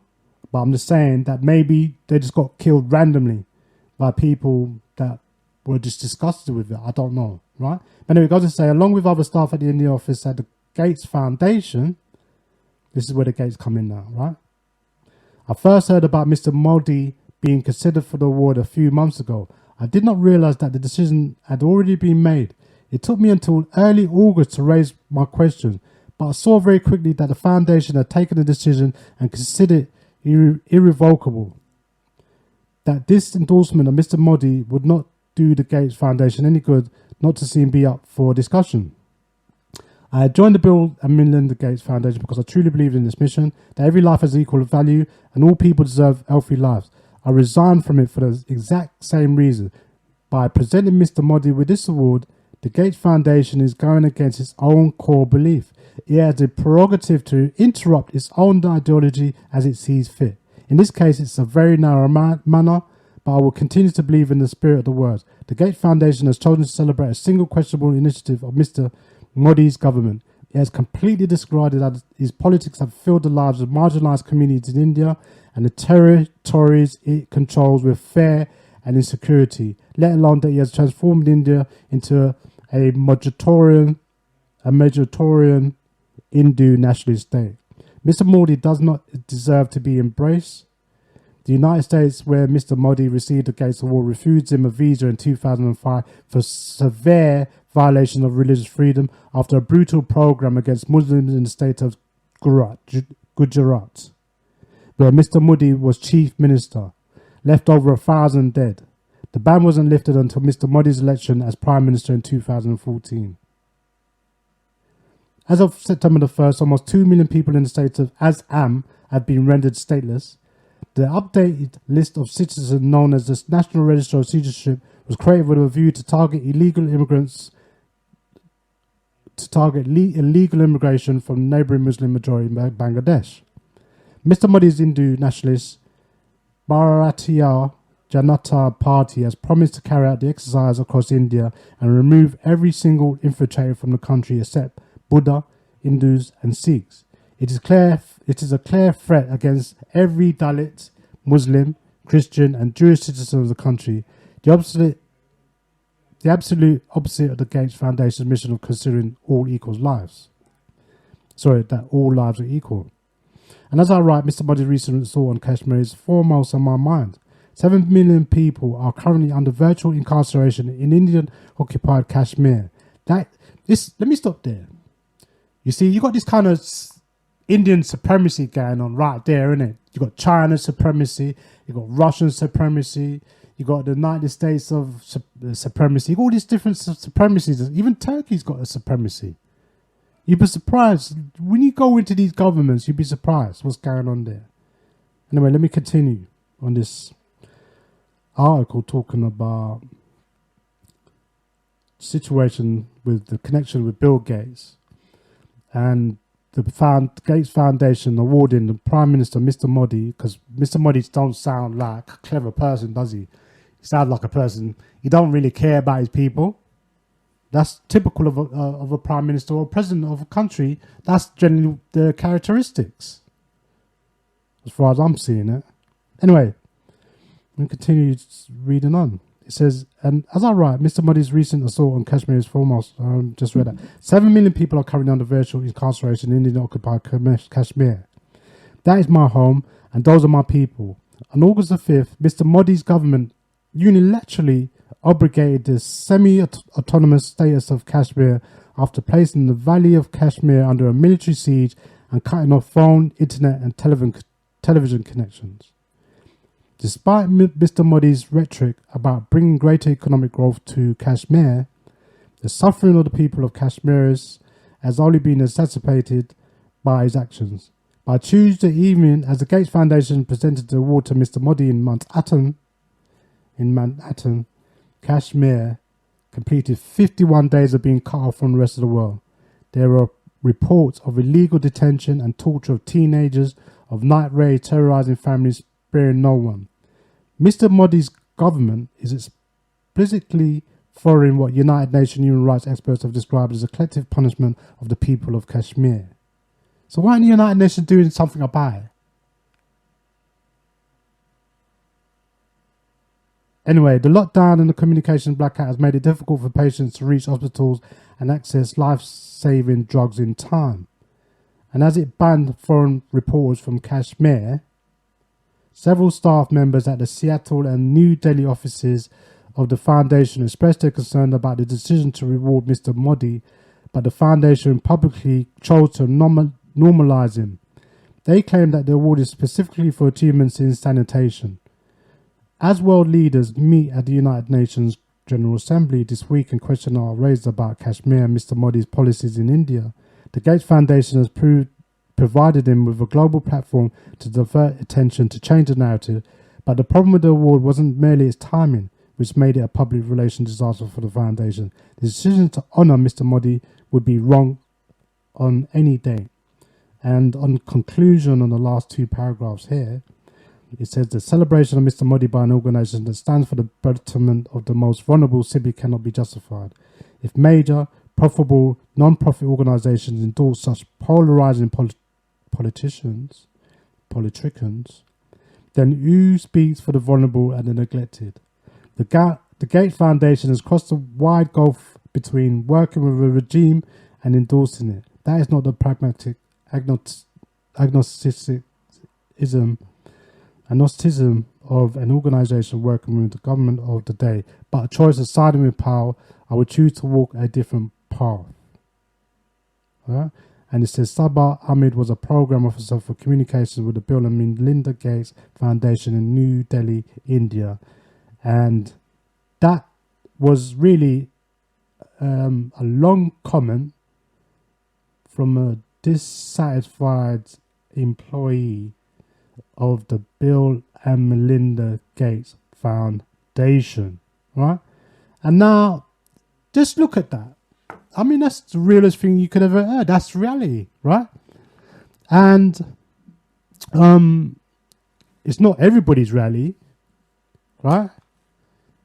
But that's the reality. The fact is that this employee was working for the Bill and Melinda Gates Foundation, just said the Gates Foundation, and then, everything might seem all right, but then all of a sudden things turn quickly. See how things can change very, very quickly. In an instant, you know what I'm saying? By someone's actions or someone's non-actions, right? So Bill Gates Foundation took it on, I don't know, they didn't look at the morality or they didn't look at ethics or whether or not they should award this person with an award, but then they must have awarded him for something. Why did they award him? They must have gave it to him maybe to just kind of make him feel good, so maybe they can find a way to, scratch my back and, I'll scratch your back. Maybe they got that kind of relationship going on. Maybe because just look at it. Maybe he's just trying to get in there, innit? Right? But the next article that I'm going to read explains it a little bit more in details. It gives you a probable agenda, right? Why he was cozying up to the Indian government. It says here, India's ban, this is interesting, India's ban on foreign money for health group hits Gates Foundation, okay? So that's the New York Times. I think the one I read before was the New York Times as well, okay? Anyway, it says here, New Delhi again. The Indian government has blocked one of the country's largest non-profit public health organizations from accepting money from foreign donors, including the Bill and Melinda Gates Foundation. The cancellation of the health organization's license to accept international financing is the latest move in an aggressive government crackdown on non-governmental organizations that receive money from outside India. More than 11,000 non-governmental groups have lost their licenses to accept foreign financing since Prime Minister Narendra Modi took office in 2014. Many are small organizations, but the government has taken action against some whose activity has deemed against the national interests. The public health organization, the Public Health Foundation of India, is a public-private partnership that was started by the government in 2006. It receives considerable income from both the government and Gates Foundation. The organisation was notified by letter last week that the government has cancelled its licence to accept international donations. Rajiv Chibur, a spokesman for the group, said on Thursday, and quote, the letter says that we have utilised funds from tobacco and HIV projects for lobbying amongst media and parliamentarians, unquote. Mr. Chihiba said, the Gates Foundation provides most of the financing for the tobacco and HIV programs, he said, and both operate in partnership with the Indian government. A right-wing group known as Swadeshi Jagran Manch has accused the Gates Foundation of having a conflict of interest in its efforts to expand immunization. I've got a problem with that word, right? Immunization in India. The group claims the foundation is connected to pharmaceutical companies, said Ashwani Mahajan, a senior member of the organisation, which is putting together research detailing its assertion to present to the government and to request government action against the Gates Foundation. A right group known Kudit Singh Dawatwali, you'll have to excuse my pronunciation, right? A spokesman for the Ministry of Home Affairs confirmed the cancellation of the public health organization's license to receive foreign financing. He declined to specify the grounds for the cancellation aside from what he called irregularities in some of its programs. The Gates Foundation said in a statement that it funds a variety of partners to undertake charitable objectives and requires these partners to comply with all applicable laws. Responding to the criticism that it had conflict of interest in its public health work in India, the foundation said that ensuring the adequate production and affordability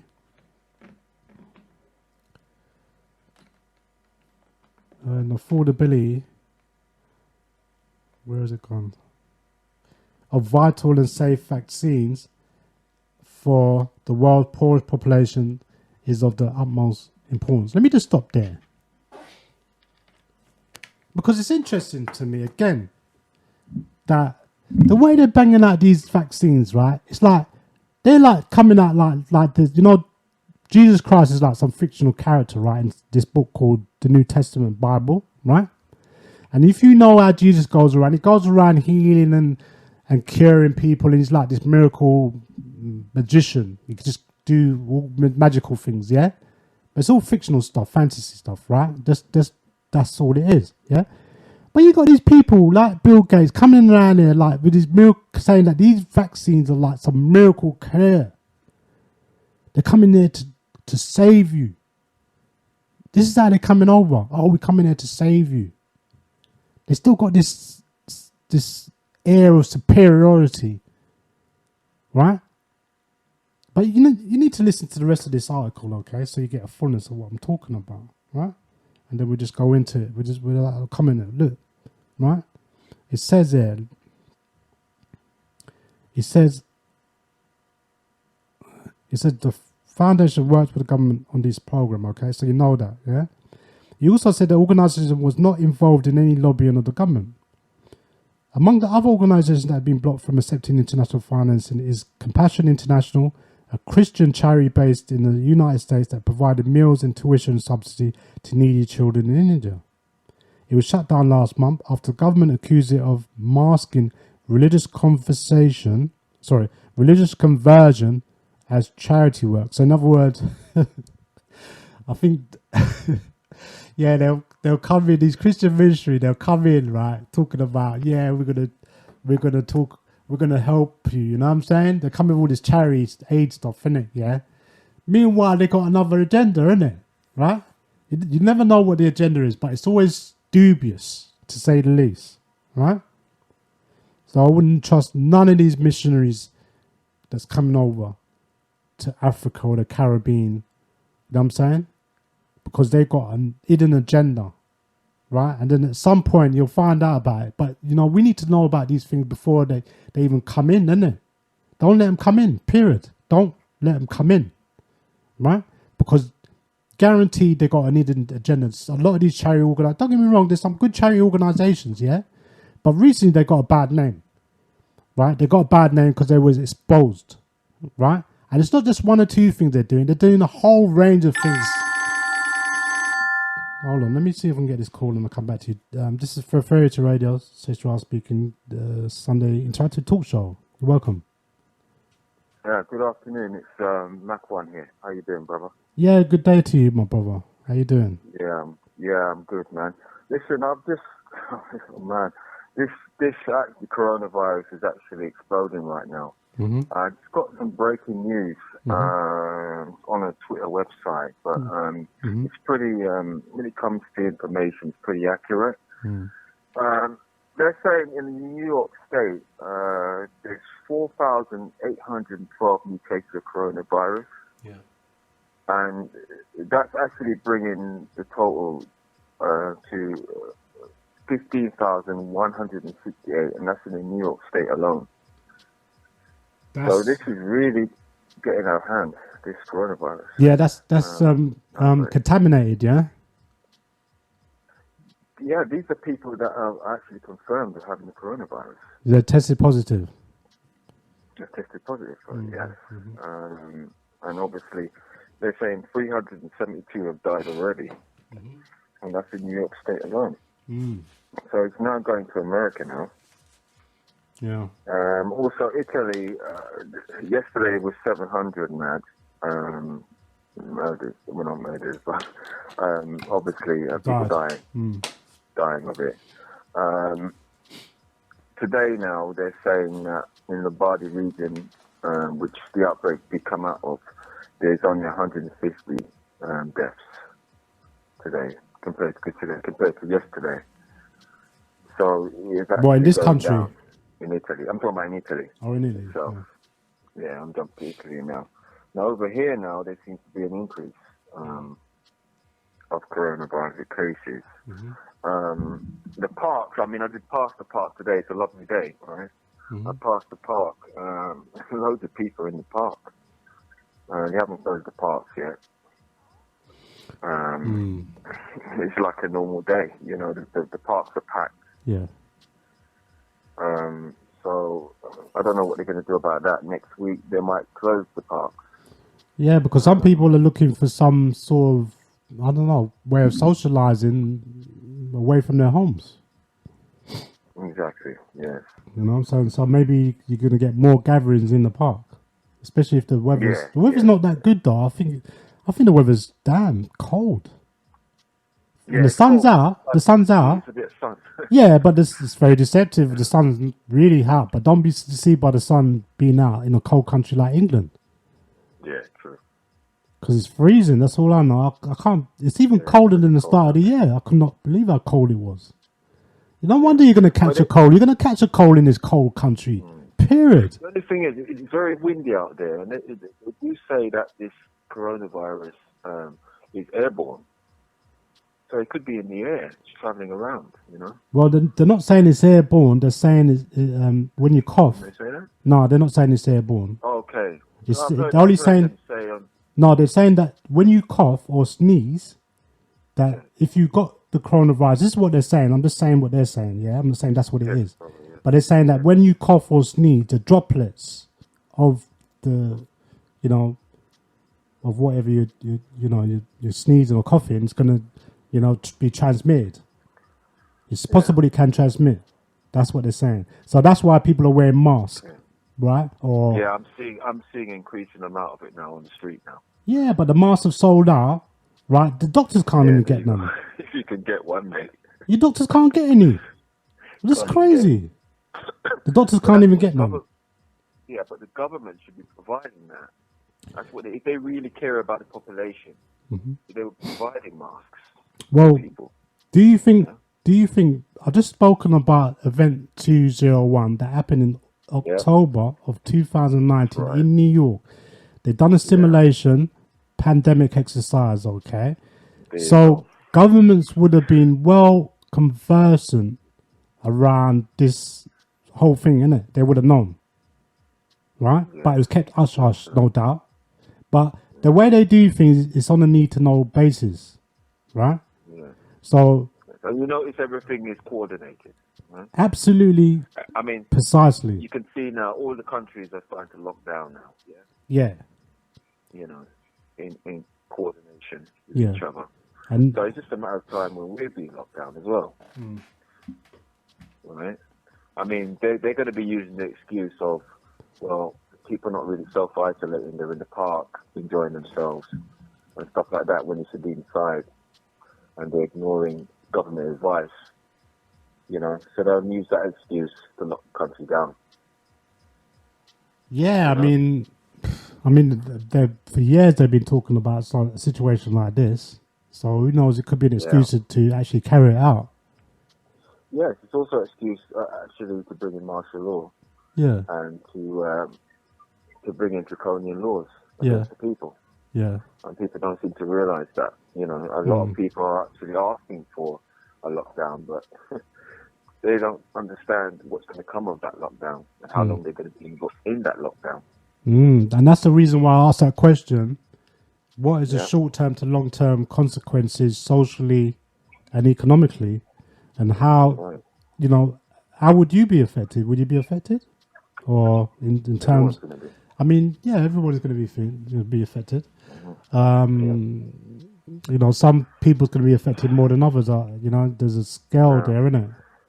But this lockdown is a perfect excuse to actually bring in the reset that has been planning for so long.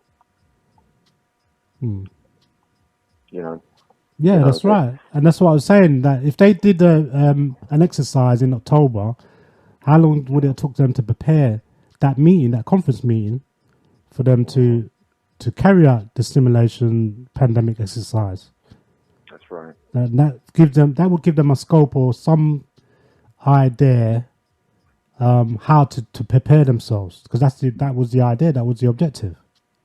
Exactly. But the government wasn't informed then. They should have known all this stuff, okay? Because they should be prepared. Well, the government should have been prepared, you say? Yeah. Well, they're prepared, but they're prepared when it's too late, you see, because they want things to get out of hand. Yeah. I mean, look, at the end of the day, right, this is all like building up to vaccines, right? They want to mandatory produce vaccines. I'm going to tell you to stop for a second, yeah? Because an advert's going to come in just for a few seconds and then we come in. I think it's just a few seconds. Just hold on.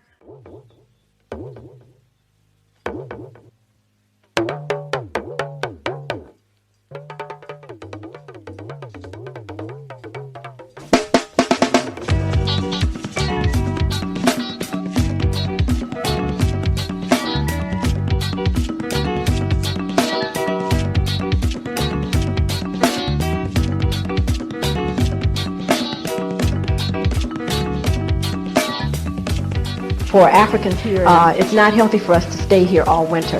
That's a real problem for us because we need intense sunlight all of the time. And the darker you are, the more vulnerable you are by staying in dim areas of the country and not getting adequate exposure. So I have found ever since I healed myself of cancer in '86 that I cannot stay here through the winter. I actually feel the strain and I feel the dipping into my reserves of energy. So I just go to the tropics where I was indigenously born and created to be and get sunlight. Original. Original. Original. Original. Original. Original. Original. Original. Original. Original.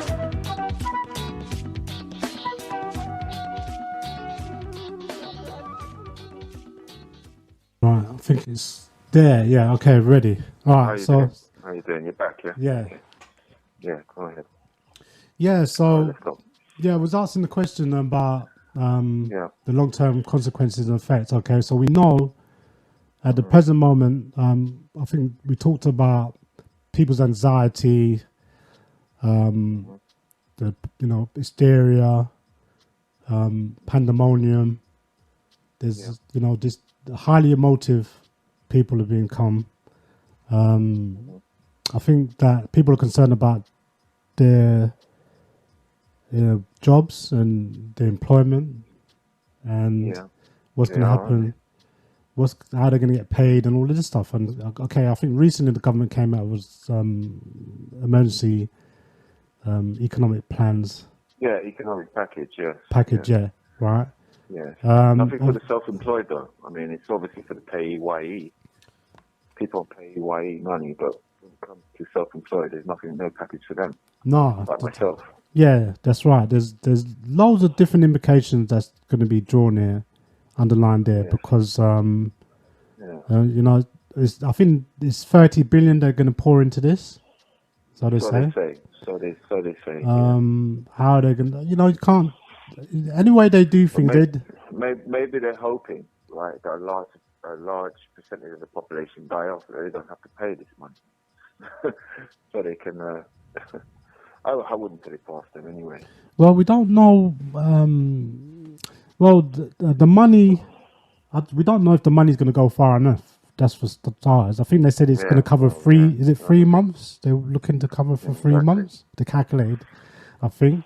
And then I think they said they got, they're going to pay for an extra 3 months just to extend it. Something like that, right? So that might be another 30 billion, right? So I'm thinking to myself, is this government's really all about making money? It's a corporation. They're all about making money, right? You just said something there. You said it's not a government, it's a corporation. That's what it is. It's a world corporation. Everybody's working together for that one goal. So for us to say it's a government, it's not really a government, is it? It's a world corporation. They're acting on behalf of the people as governments. So that's what most people see. You're talking about the higher council. You're talking about the elites. Well, the elites, even the elites, right? even the elites, if you look at some of the elites, right, even one individual, they can classify themselves as a government. Okay. You got organizations or institutions that's big, like United Nations, that's a government. The European Union, that's a government. The NATO, that's a government. G7, G20. I call it myself a worldwide corporation. That's what I call it. It's a worldwide corp. But if you say so. No, whatever you want to call it, it's up to you. But what I'm saying is that there's many names for these, so many different things going on. Same thing, anyway. Yeah, they're all one of the same group of people, right? Yeah, it's one world government. So, the thing is that they're about making money. So this whole thing means that they're going to lose money, right? But then I heard the other day the Bank of England is going to print money. Care about that.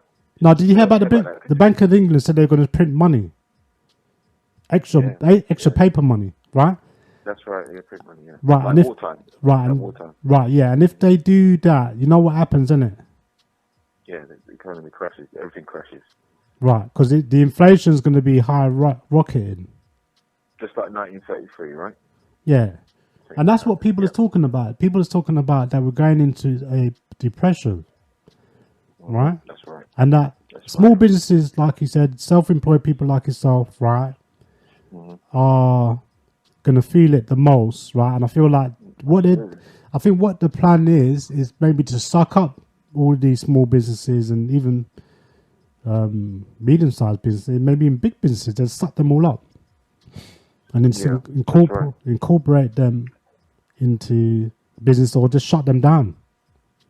Yeah, that's what they're going to have to be forced to shut down because they won't be getting any money. They won't be generating any money, so they will be shut down anyway. Yeah. So They'll be forced it's like the system's going to come to a halt. That's what they want. It's At by some design point, that way. because they've got a new. Because what it is, brother, you see, they need to crash the old system and bring in a new system.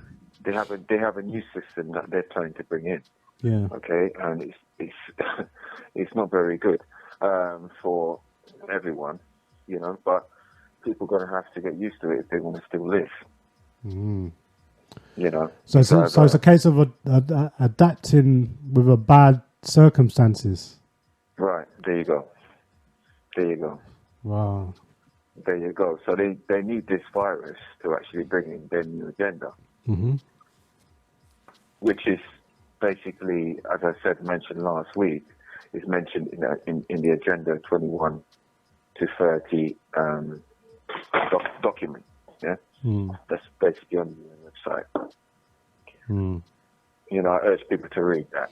Well, let me read you this last bit on this paragraph, okay?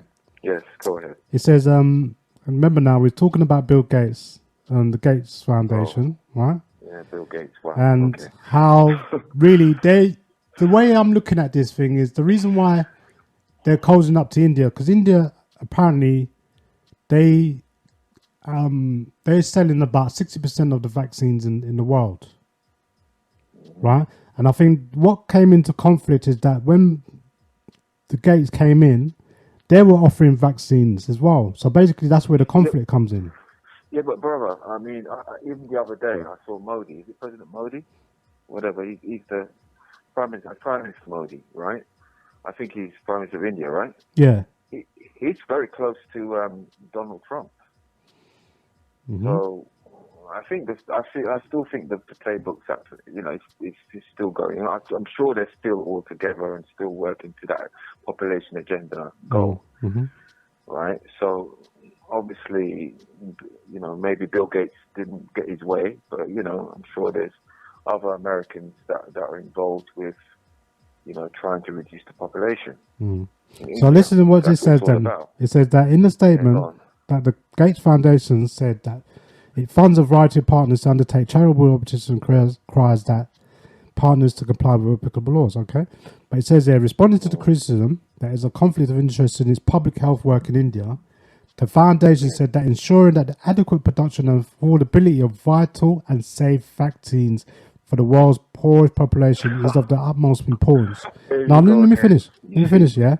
It said to bring less expensive vaccine to people in India. Now, this is India, right? Anyway, it says the Gates Foundation said it has been working to support increased Indian local capabilities in vaccine development. Under an Indian law, that governs non-governmental organisations that accept foreign money, that money must not be used to lobby the government. So it says that Mr. Shibra, the Public Health Foundation's Media Relations Director, said that a large part of the organisation's tobacco programme involved research on tobacco's health effects. He said the foundation worked with the government on this programme. He also said that the organisation was not involved in any lobbying on the government. And then closing, it says, among the other organisations that have been blocked from accepting international was Christian Charity. And Christian Charity. Yeah, I was just saying, as part of the government's crackdown, some high-profile groups like George Soros Open Society Foundation have been required to clear their contributions with security officials before transferring them. Right? So basically, what they're saying is that, it says here, like, the foundation received more than 30 million in grants from various sources in 2016. Now, that's a lot of money. Right? So this is what's going on. So what's actually going on is that People with all this money now just going into countries, poor countries like India, developing countries like India, right? Yeah. And just taking advantage of manipulating the system, right? How do they do that, though? How do they do that? They'll get to the government, the prime minister, right? They just sweeten him up. You know what I'm saying? They make Wasn't he a sure. puppet in the first place? Wasn't he a puppet in the first place? Wasn't he installed by them in the first place? Probably, but I think if we just stick to, That's what I'm saying. So if we just stick to what's going on, to control India, then if you've got the leaders are controlled by the same people, same elites. Well, anyway, to control the country. What I was saying is that that the link is, the connection is, right, is these vaccines. That's the connection. Yeah, as I said, I did right? say that to you last week. I said that's the end goal, the Yeah. vaccines, the mandatory vaccines. Right. But no, I'm just saying that look at this, the Bill Gates Foundation, right? It's 20 years old, right? India is the top manufacturing company for vaccines, like 60% of the world's vaccine. They're trying it's like they're trying to move in on India, right, and trying to take over, right? And No, that's, they've already taken over India. They control India, mate. This is what I'm trying to say to you. They control India. Yeah, they control Pakistan. They control all of those Asian countries. They control. yeah, but I'm just talking about the foundation. I'm not talking about other groups. Yeah, Bill Gates as well. I mean, but the thing about it is, what you're going to find, right? Because there's already an outbreak in India already. Okay, when it gets out of control, okay, they're going to ask the same Bill Gates to provide the vaccines. Okay, that's what I'm trying to say. So, whatever you're reading, okay, in the end, it's going to be the same goal, and that's vaccines. I don't know, because India, what I'm saying is that India's got a point, right? Maybe all that stuff was all hunky-dory before, right? Where they was coming in and doing whatever they want, right? So how come he's so close to Trump then, Modi? How come he's so close to him? If that is the case, if they're an independent country, as you claim that they are, right? How come they're so close to Trump, Donald Trump? He can be close to him, but that shouldn't be. That's personal thing. That's not business. In terms of business as well. They trade together. So I mean, how can that be? And also, they are also signed up to the Agenda 21. Yeah, I mean, everybody's So is part. if they're part of that, then obviously, what is Agenda 21? It Yeah. includes population reduction. Okay, so therefore they're on board with that. How can you call them independent? They're not an independent country if they're involved with that. The whole agenda. Well, None of them are. they're on the same ship. Yeah, they're on the same ship, right? By the same time, okay, right? They can't appear to look like someone's going to come in your country and just There you go. take There you over go. and rule So over. on the surface, Yeah. it appears, that they're, loggerheads with each other. But behind closed doors, you're working together. You know what I'm saying?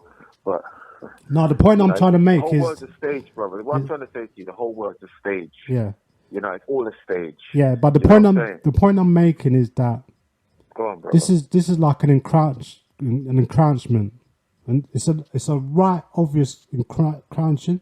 He's encroaching on someone else's business, yeah. So what I'm saying is that whatever the relationship is, okay, whether it's good, bad, or indifferent, right? The point I'm making is that this shows what the Bill Gates Foundation, is all about themselves. They don't care about nobody else, right? They talk about they're going to do this and they do this, okay, but they got an hidden agenda beyond what they're talking about, right? So what have they done is positive? Well, this is what I'm saying to you. They're spending all these billions of. This is what I'm trying to say. Yeah, whether it's in Africa, whether it's in India, and all of these different places, they'll come in saying they're going to do this, they do that. Right? Does their money really benefit? Does their money that they're using really benefit them people? Why don't they use their money on their own people? Because their own people's got enough problems in their own country. Do you know what I'm saying? Right? Why don't they spend their billions trying to sort out the problem in their own country? They're coming into places like India and Africa saying they want to sort out the problem. They're coming like Jesus Christ. You know what I'm saying? Save your own people, bro. Hey, you know what I'm saying? Save your own people. Sort out your own people's problems. You're coming into other countries. Yeah, but claiming, you got to blame the leaders as well to invite them into their country. no, because they're all the same. Like you Right. just said, they're all the same. They're all one of the they're all the same, same, right? so, you know. But if people outside of it will see it and it will expose them, and that's when they're gonna start shuffling and buffling to sort things out. Do you get what I'm saying? Yeah. But then the damage has already been done, isn't it? Right? Yeah. You see what I'm saying? Yeah. So what I'm saying is that the vaccines is like a major thing to these people. Yeah. It's like a major thing. What's up? It's like they're saying the way they're talking about these vaccines, it's like a miracle cure. They're going around, oh, you need to have They vaccines. mentioned it in the UK. They keep mentioning it about, people are going to die until these vaccines come in. Now, I'm quite sure they've already created these vaccines a long time ago. Right. Okay. And the thing is, people are too dumb to actually question what's in those vaccines. Exactly. That is the So real they're willing issue. to take it, yeah. So they're waiting until it gets to a large number of murders, of killings. No, I shouldn't call it murders. You know what? Yeah, These people must think we're dumb, you know, right? They You want know, you to before do they things. actually- They want you to do things, right? And they impose all this crap on you, right?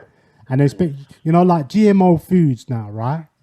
They don't have to say that it's a GMO food, right? But yet, these people talk about, global warming, we need to clean the environment, we need to do this. They're not doing none of these things. It's all sound bites, isn't it?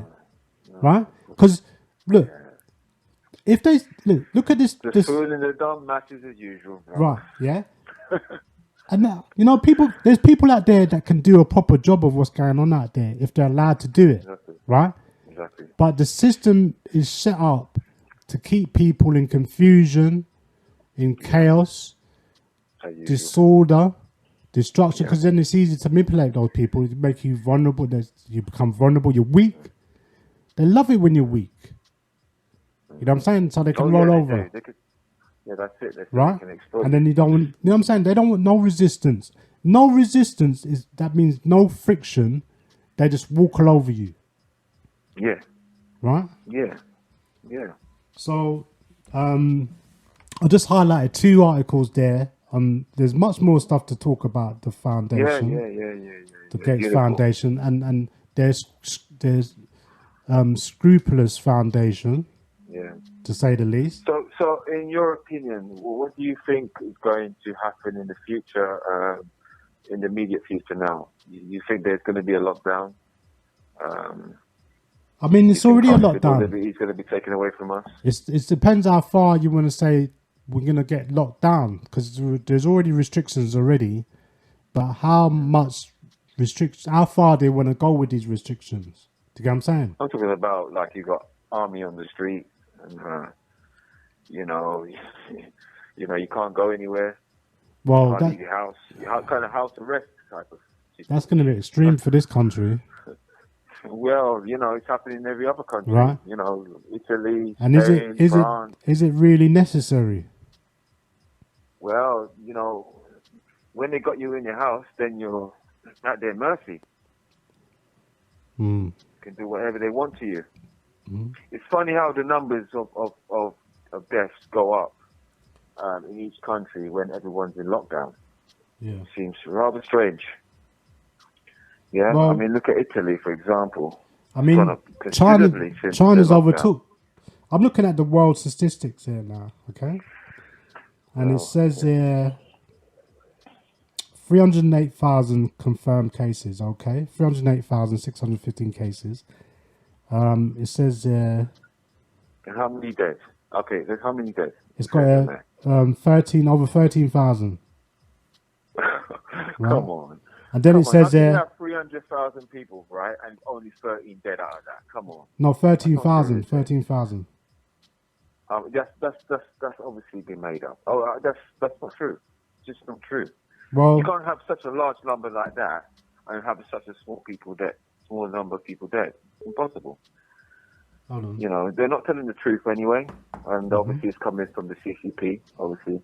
Chinese government. You can't trust anyway. Yeah. So I would say it's over a million, if not more. As I said, it's a massive country. The outbreak where it did come from was Wuhan, which had 11 million people. And they're saying that there's millions of people dead from that province alone. Yeah, but who's saying that, though? Who's saying that? Independent sources that actually live there. Okay. Obviously, you're not going to get the truth. Obviously, after they've reported that, they've been found missing. Yeah, they're no longer around. So, So you have to do your own research. But I can assure you, the numbers. You know what's surprising though? Yeah, how the virus. If you look at the map, and now the virus has kind of transported itself, okay, to Europe, right? And now Italy has got more cases than China. No, that's not true. As I said, you talk about that's not true. As I said, right? No, I'm just telling you. Hold on. I'm just telling you. I'm just saying to you, yeah. These are the stats that they're giving, yeah. I know the stats can be all over the place, right? Yeah. Right, but I'm just saying that if we was to go by their stats, okay, right? We know that China are doing a lot. So they say, doing a lot to contain the whole thing. Yeah, I don't know, right? I don't know what's going on in China. China is. That's what you call it. China is no different from North Korea, right? To me, in terms of freedom of speech and freedom of expression, right? They've been on lockdown from the day they were born for decades. Yeah, true. They've always been in lockdown. So the way that Chinese people are, even those that's even in this country, they're not going to say anything. No. Even if they know anything, they're not going to say nothing because they've been indoctrinated like that. Yeah. Do you know what I'm saying? Right. So we're not really going to get much out of China. But there are, like you said, there are people that are saying things. I'm not going to deny that. Right? Yeah, there's independent people that's risking their lives to bring out the real truth of what's going on. And the numbers that they're talking about, it's not right. And also they're saying there's 0 cases in that area of Wuhan. That's not true either. 0 cases? There's information of people still, there's if you go on Twitter. You mean as time's gone by, you mean? No, they said the other day, right? They're saying that there's no new cases of coronavirus in China itself. Yeah? That's a complete lie. Oh, new cases, right. Yeah, it's still going on out there. There's still lockdown. You know, Jamaica's got one, innit? They got one death, according to them. Is it one death, is it? Yeah. In Jamaica? Yeah. Wow, okay. According to them. Oh, wow, okay. Okay, and how many cases overall in Jamaica? Well, I think it was about 15 or 19 confirmed cases. So that blows that myth that it's only happening in countries that are cold. Then it's happening in hot countries as well. No, it's minimal in some of these countries that you said are hot countries, or it's minimal. It looks like. Because I've been hearing information that is basically there's an outbreak in Nigeria as well. Right. So I don't know. Maybe it's a different strain. Maybe it's a different strain for black people. You see, I got this statistics. I mean, the bottom ones don't have no cases, man. No death cases, really? Anyway. Yeah, no death cases. Wow. Vatican, Uganda, Gambia, Somalia, St. Vincent and Grenadines, Papua New Guinea, Niger, Nepal, Guinea, Eritrea, Djibouti, Chad, Antigua, Barbuda, Zambia, Sudan. No, so Sudan has got one. St. Lucia. But it's very small numbers when it comes to black countries, right? It's very, very small. I can go on and on and on, right? Until I get to... I can go on and on and on. Mauritius got one, on and on and on. Most of them, so yeah, Jamaica 1, Ghana 1, Cuba 1, Paraguay 1. So Bangladesh. Paraguay, okay. Yeah. Bangladesh 2, Afghanistan 0. So Ukraine 3. So 3. Baku. Oh, there's one country, Baku Fasa 3. So the UK is getting worse though. I mean, coming back to us. So I'm looking at. It's actually getting worse here. Yeah, the European is gone off the charts compared to everywhere else. It has.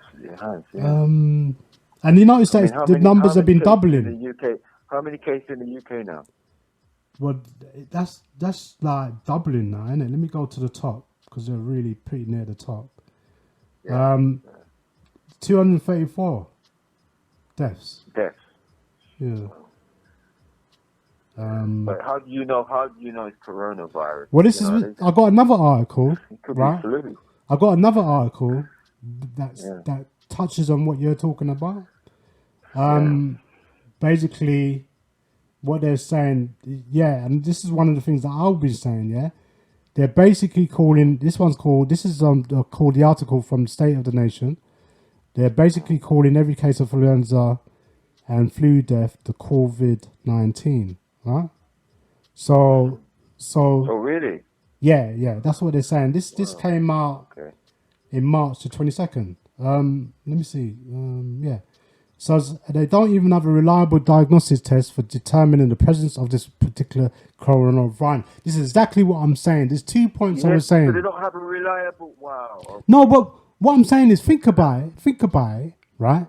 Because to me, I think that we just listen to what's been said out there, innit, by the mainstream media, the mainstream government, and the mainstream scientists, okay?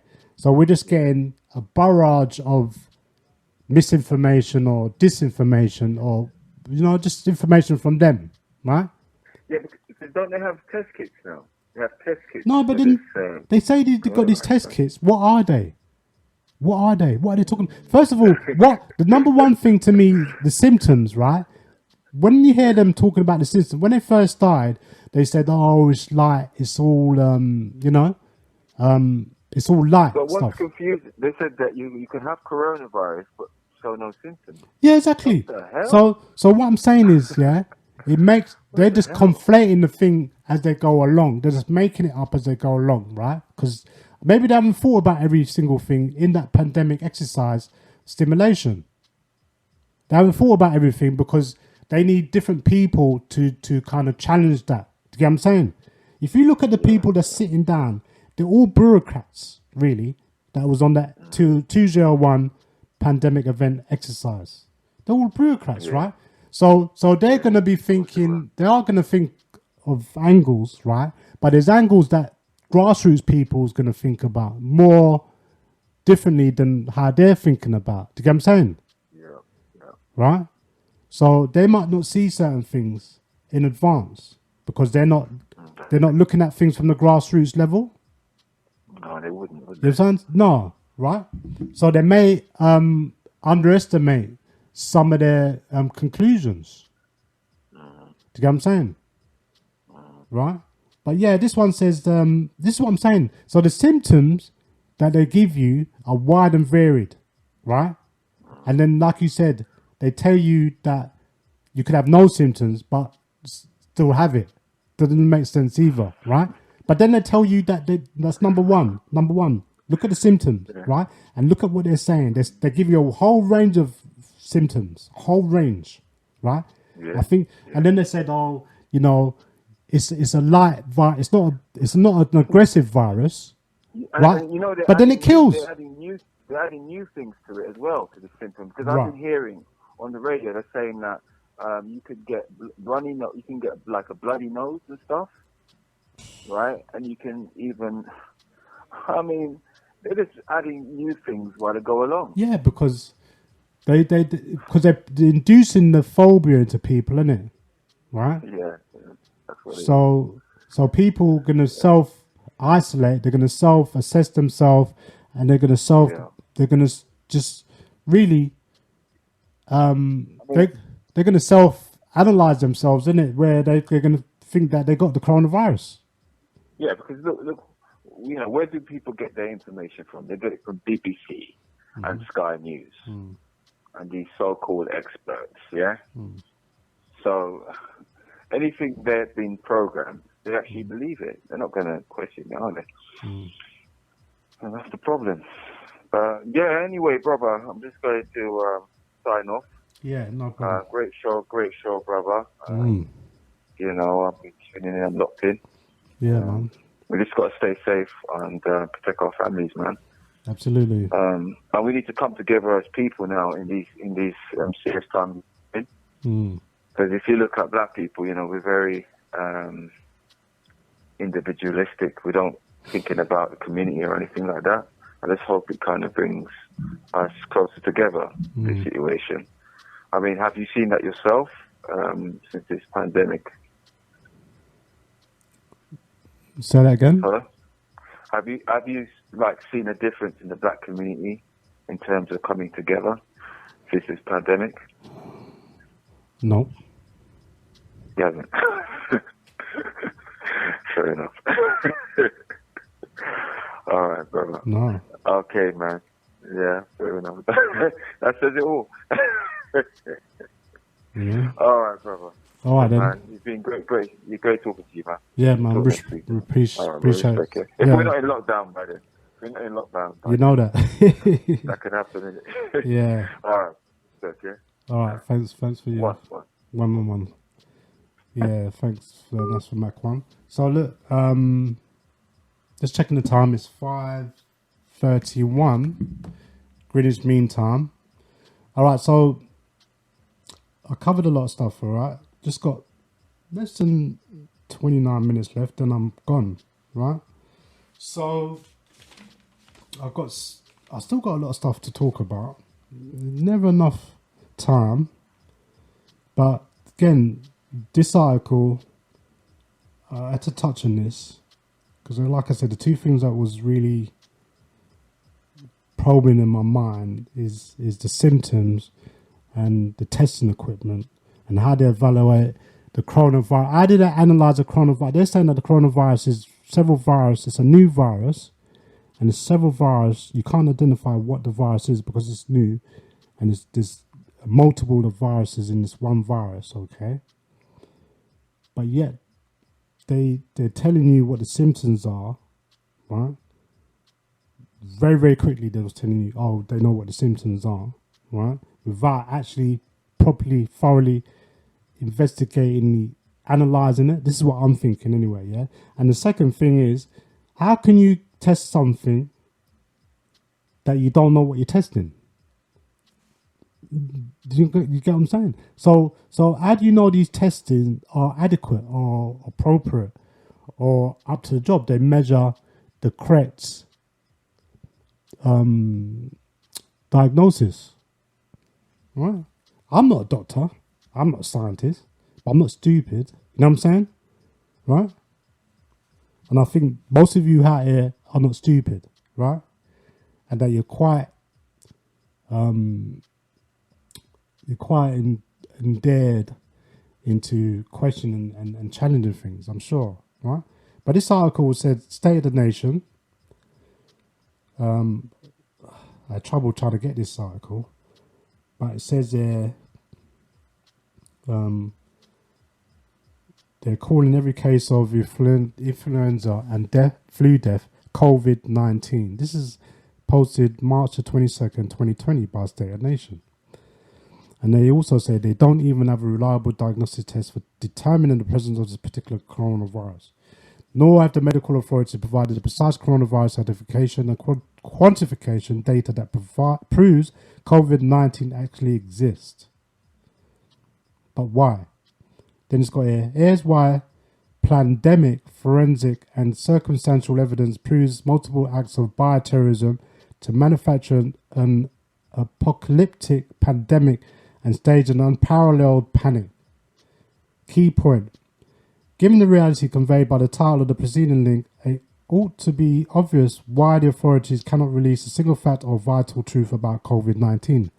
To do so would incriminate the perpetrators who are behind this global tidal wave of bioterrorism, where they to provide the scientific details about this particular coronavirus. The entire official narrative would fall apart in a New York minute.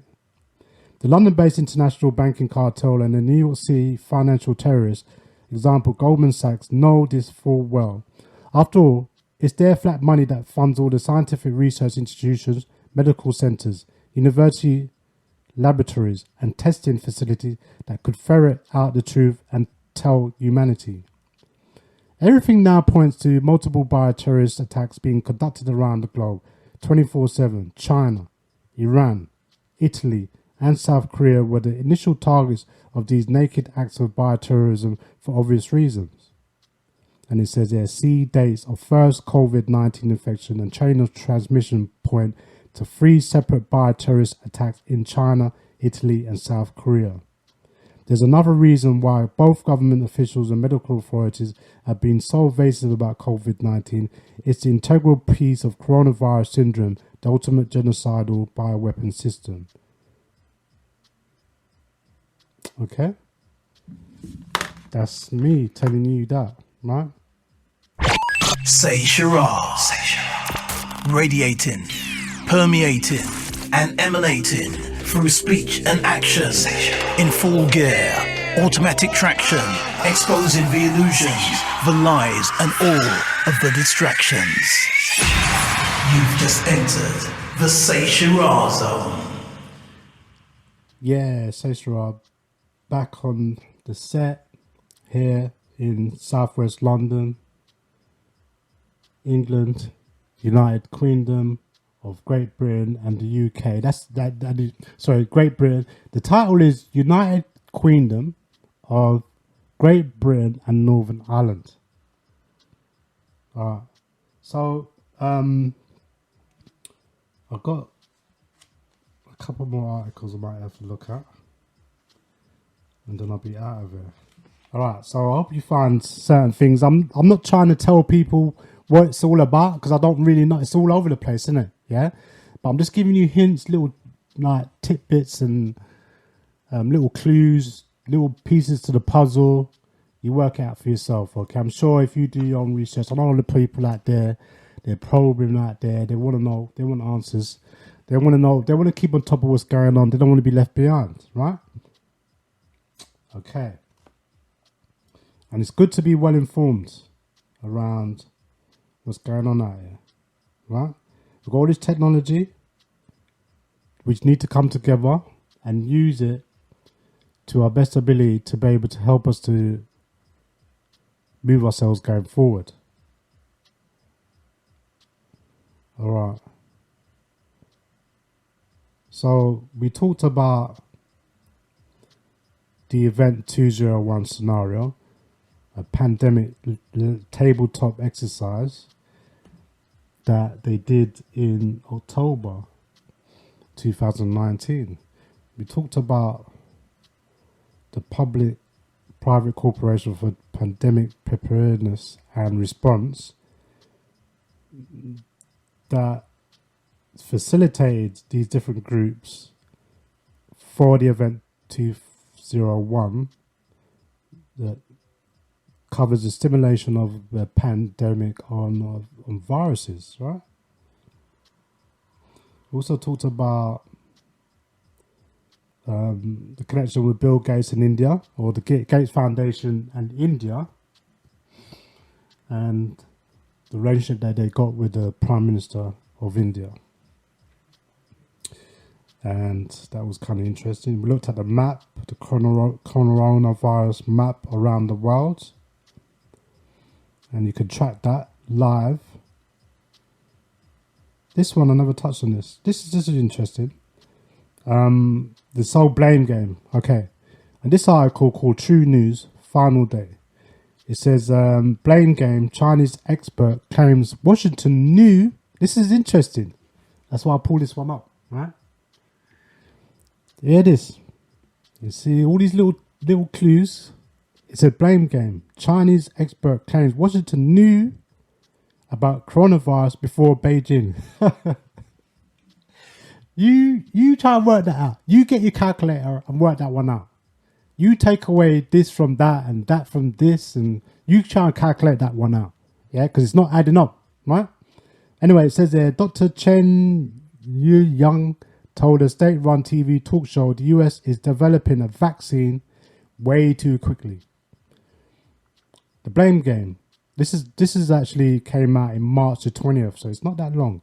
It says the blame game over the coronavirus pandemic continued in Beijing overnight when a Chinese infectious disease expert said the US must have known about the coronavirus before China because of the speed at which it's rolling out its first vaccine. All right, let me stop there because I don't know if I'm gonna have time. I'll see if I can play this video, yeah, to give you an idea. All right. It says Dr. Chen Yuyan told a talk show on state-run CCTV the US must have obtained a specimen of the coronavirus before researchers in China did. She based this on the speed with which the US has been able to move to clinical trials of its first potential vaccine, adding it happened way too quickly.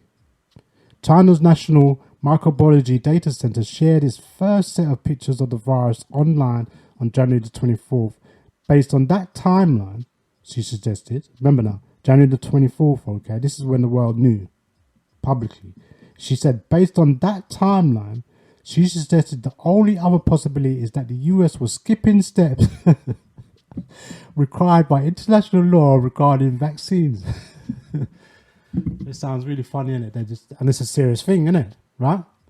But you got to look at this. Anyway, it says many have seen China's blame the US campaign as part of a face-saving maneuver meant to blunt public criticism of the communist government's slow response to the initial outbreak.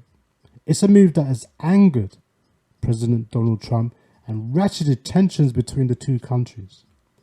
The president's decision to refer to the disease as the Chinese virus has angered liberals, some Asian Americans, and the Chinese government. In response, Beijing's top epidemiologist, Dr. Zhong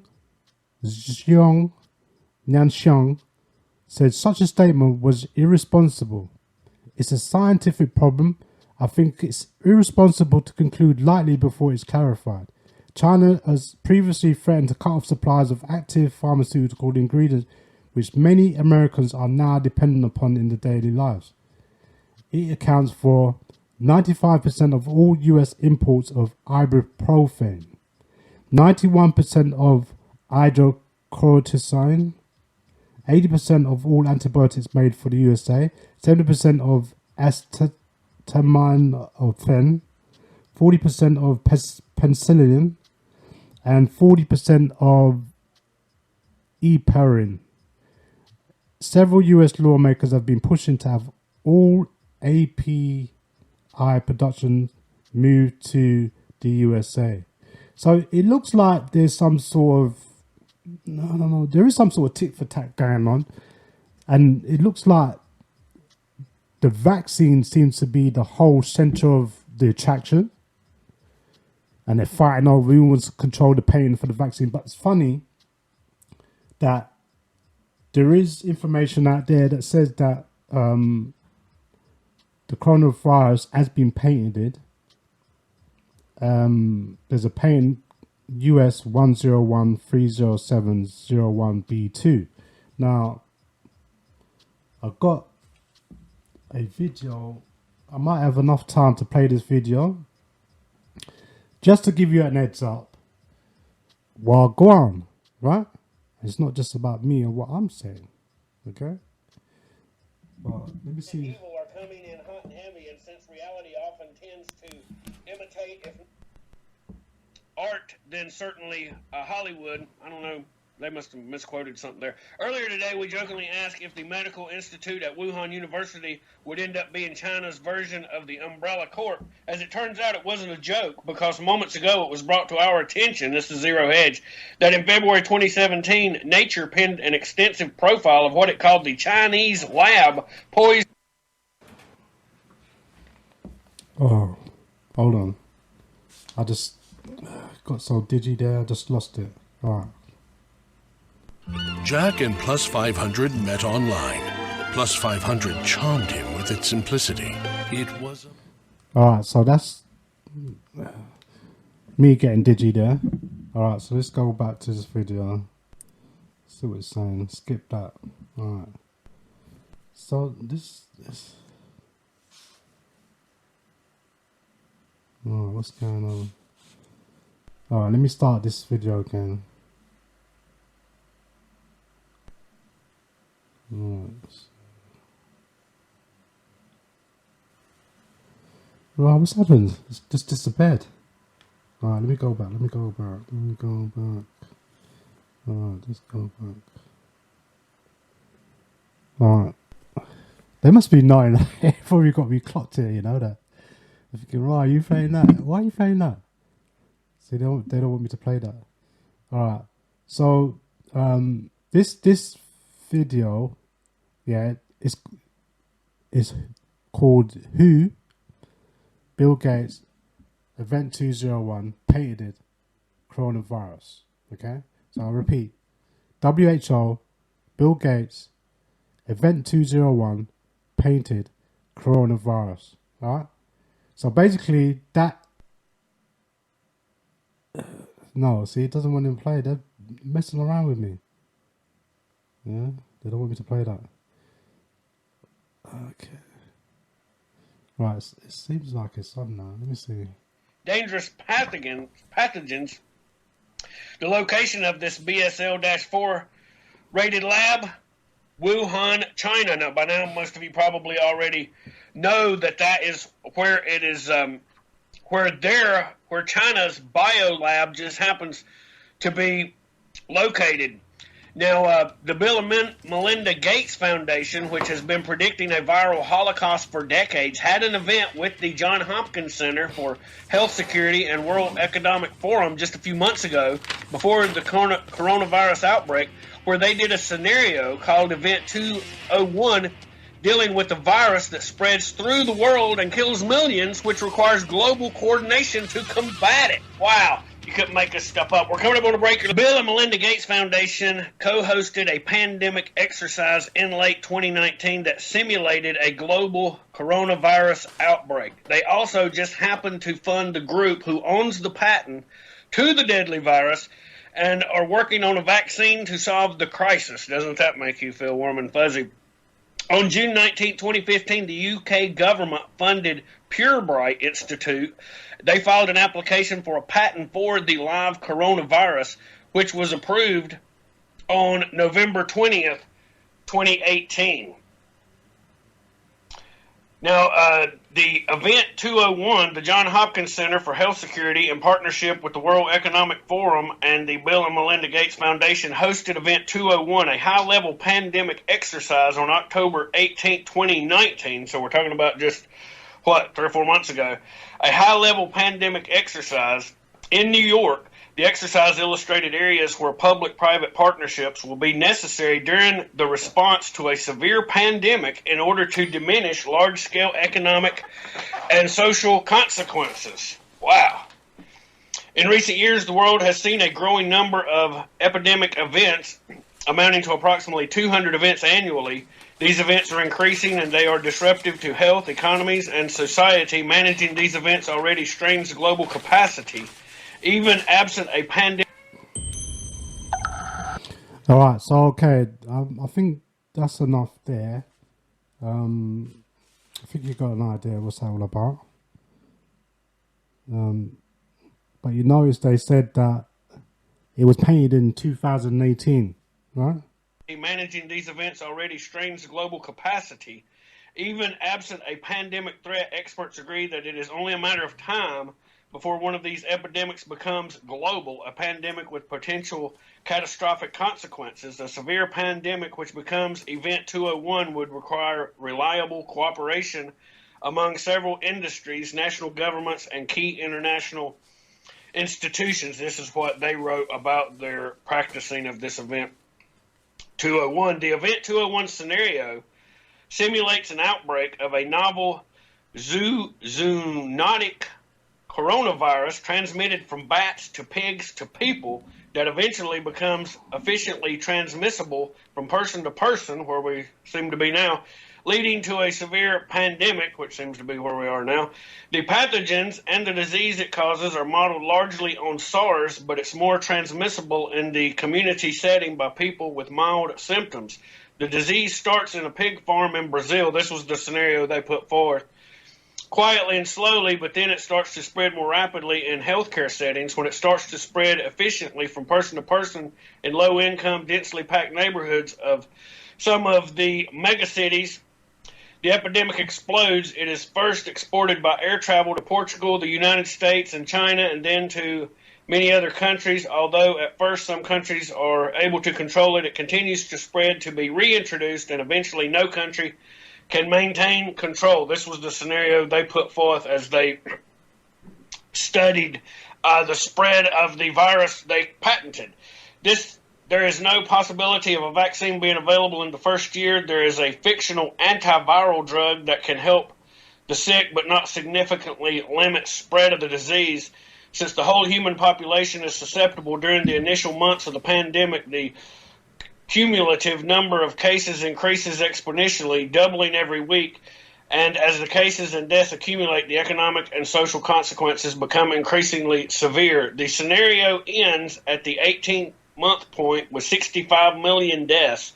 The pandemic is beginning to slow due to the decreasing number of susceptible people. The pandemic will continue at some rate until there is an effective vaccine, or until 80 to 90% of the global population has been exposed. From that point on, it is likely to be an endemic childhood disease. Okay, so let me stop there, okay, because I think I've read some of that already, okay, so you know, right?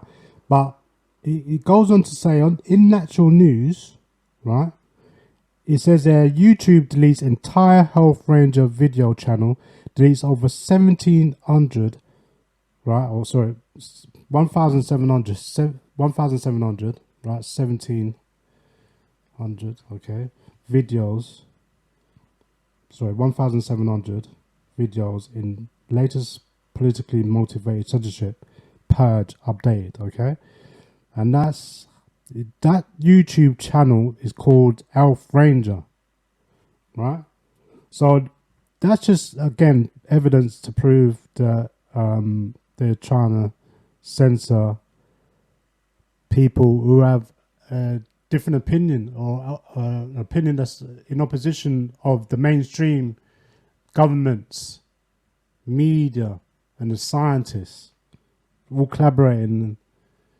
you know, in cahoot with each other to follow the script, basically. Right. So, wow. There you have it. I find it really interesting that all of this is happening, coinciding with the takedown of websites that discuss these very scenarios and point out the criminality of these agencies, and the fact that, you know, I know the mainstream media is trying to report that this is some sort of a bat soup. It started at a seafood place that sells seafood on the street in Wuhan, but you know, we've been lied to many a time, have we not? So, anyway, I'm going to... Right, so there, I'll stop it there, okay? Again, if you want to go and check that one out. Australia has become the... WHO, WHO, Bill Gates, Event 201, patented coronavirus. That came out in January the 27th of this year, 2020, okay? All right, so I've got a few minutes. I want to conclude. I've got a couple of texts I want to read out, so I'll just be winding down a few minutes. Then always keep it locked in and tuned in to For Fairy Radio. I was interested in listening to Brother Freestyle show last week, Sunday, which was kind of interesting. Asking some very, very impertinent questions, and, you know, keeps you wanting, yeah? Wants you to keep you there, locked in and tuned in, because that's how you're dropping it, you know? All right. So I got a text here from Auntie Jean. YouTube, I can't actually pick that up to YouTube. Maybe I can open it, but There's no point. Can't do nothing with it right now. All right, so I need to check out any YouTube videos. I don't know what to do really, but not sure. Anyways, there's a text here that says, "Ira, great show. Sending you some information just in case you've not seen already. With the Jamaican case, it is I don't know anything about the Jamaican case, but I think the video there is probably showing it. But anyway, there's loads of things going on in social media. It says here, with the Jamaican case, it is a white woman who came back from Europe with it, not a black woman. So I would imagine you're talking about the coronavirus, but you've not stated. So I would imagine you are talking about the coronavirus, that the white woman came from Jamaica. All right, so, and then it says Italy is the only European country, I would imagine, saying, working with China on the Silk Road. The bigger picture is that it's all about economics. Peace, Eugene. Thanks. Yeah, what can I say about that? I'm not sure about this case. I know that there was somebody showed me a video, that there's some man in hospital bed talking about he's got coronavirus and all of this stuff, okay? And that's just one person. You know what I'm saying? I don't really know. You know what I mean? How do you know what the person's got? None of us know. Right? All right, so I'm just going to conclude. So I'm going to pick up everybody for taking the time out to look in and tune in here on a Sunday afternoon.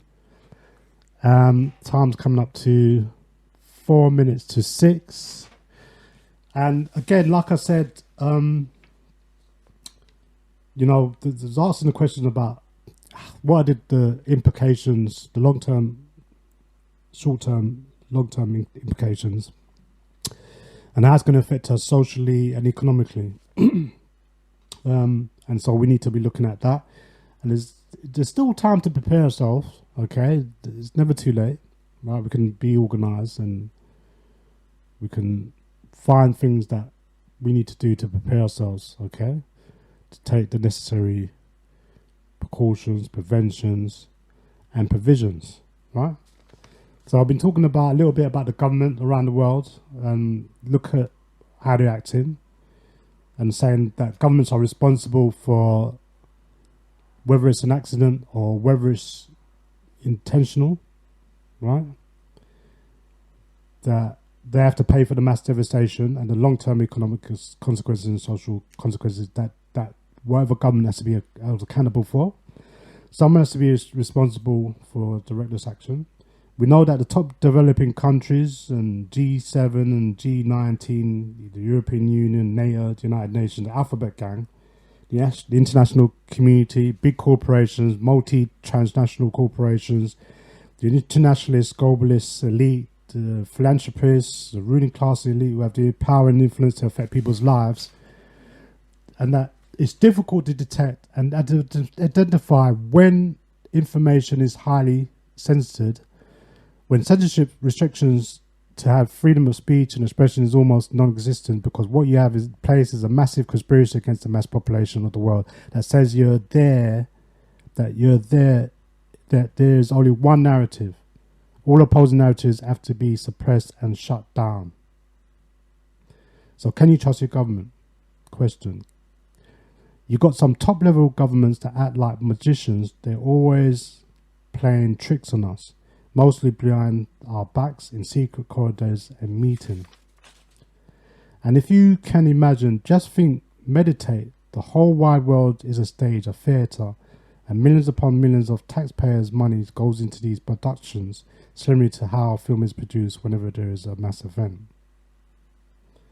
Now, this is a difficulty I'm having to conclude on understanding how the system functions and operates and how internally it gets you to operate and function. And that is, can you tell the difference between a stage event and a real event?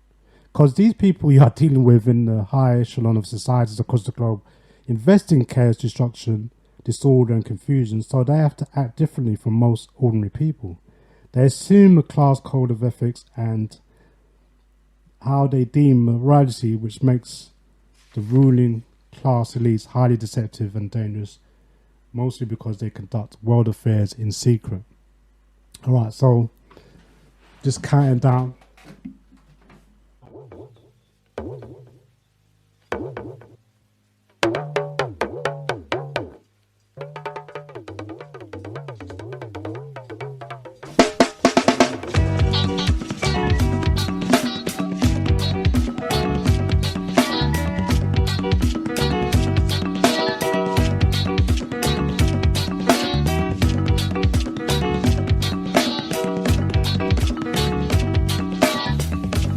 For Africans here, it's not healthy for us to stay here all winter.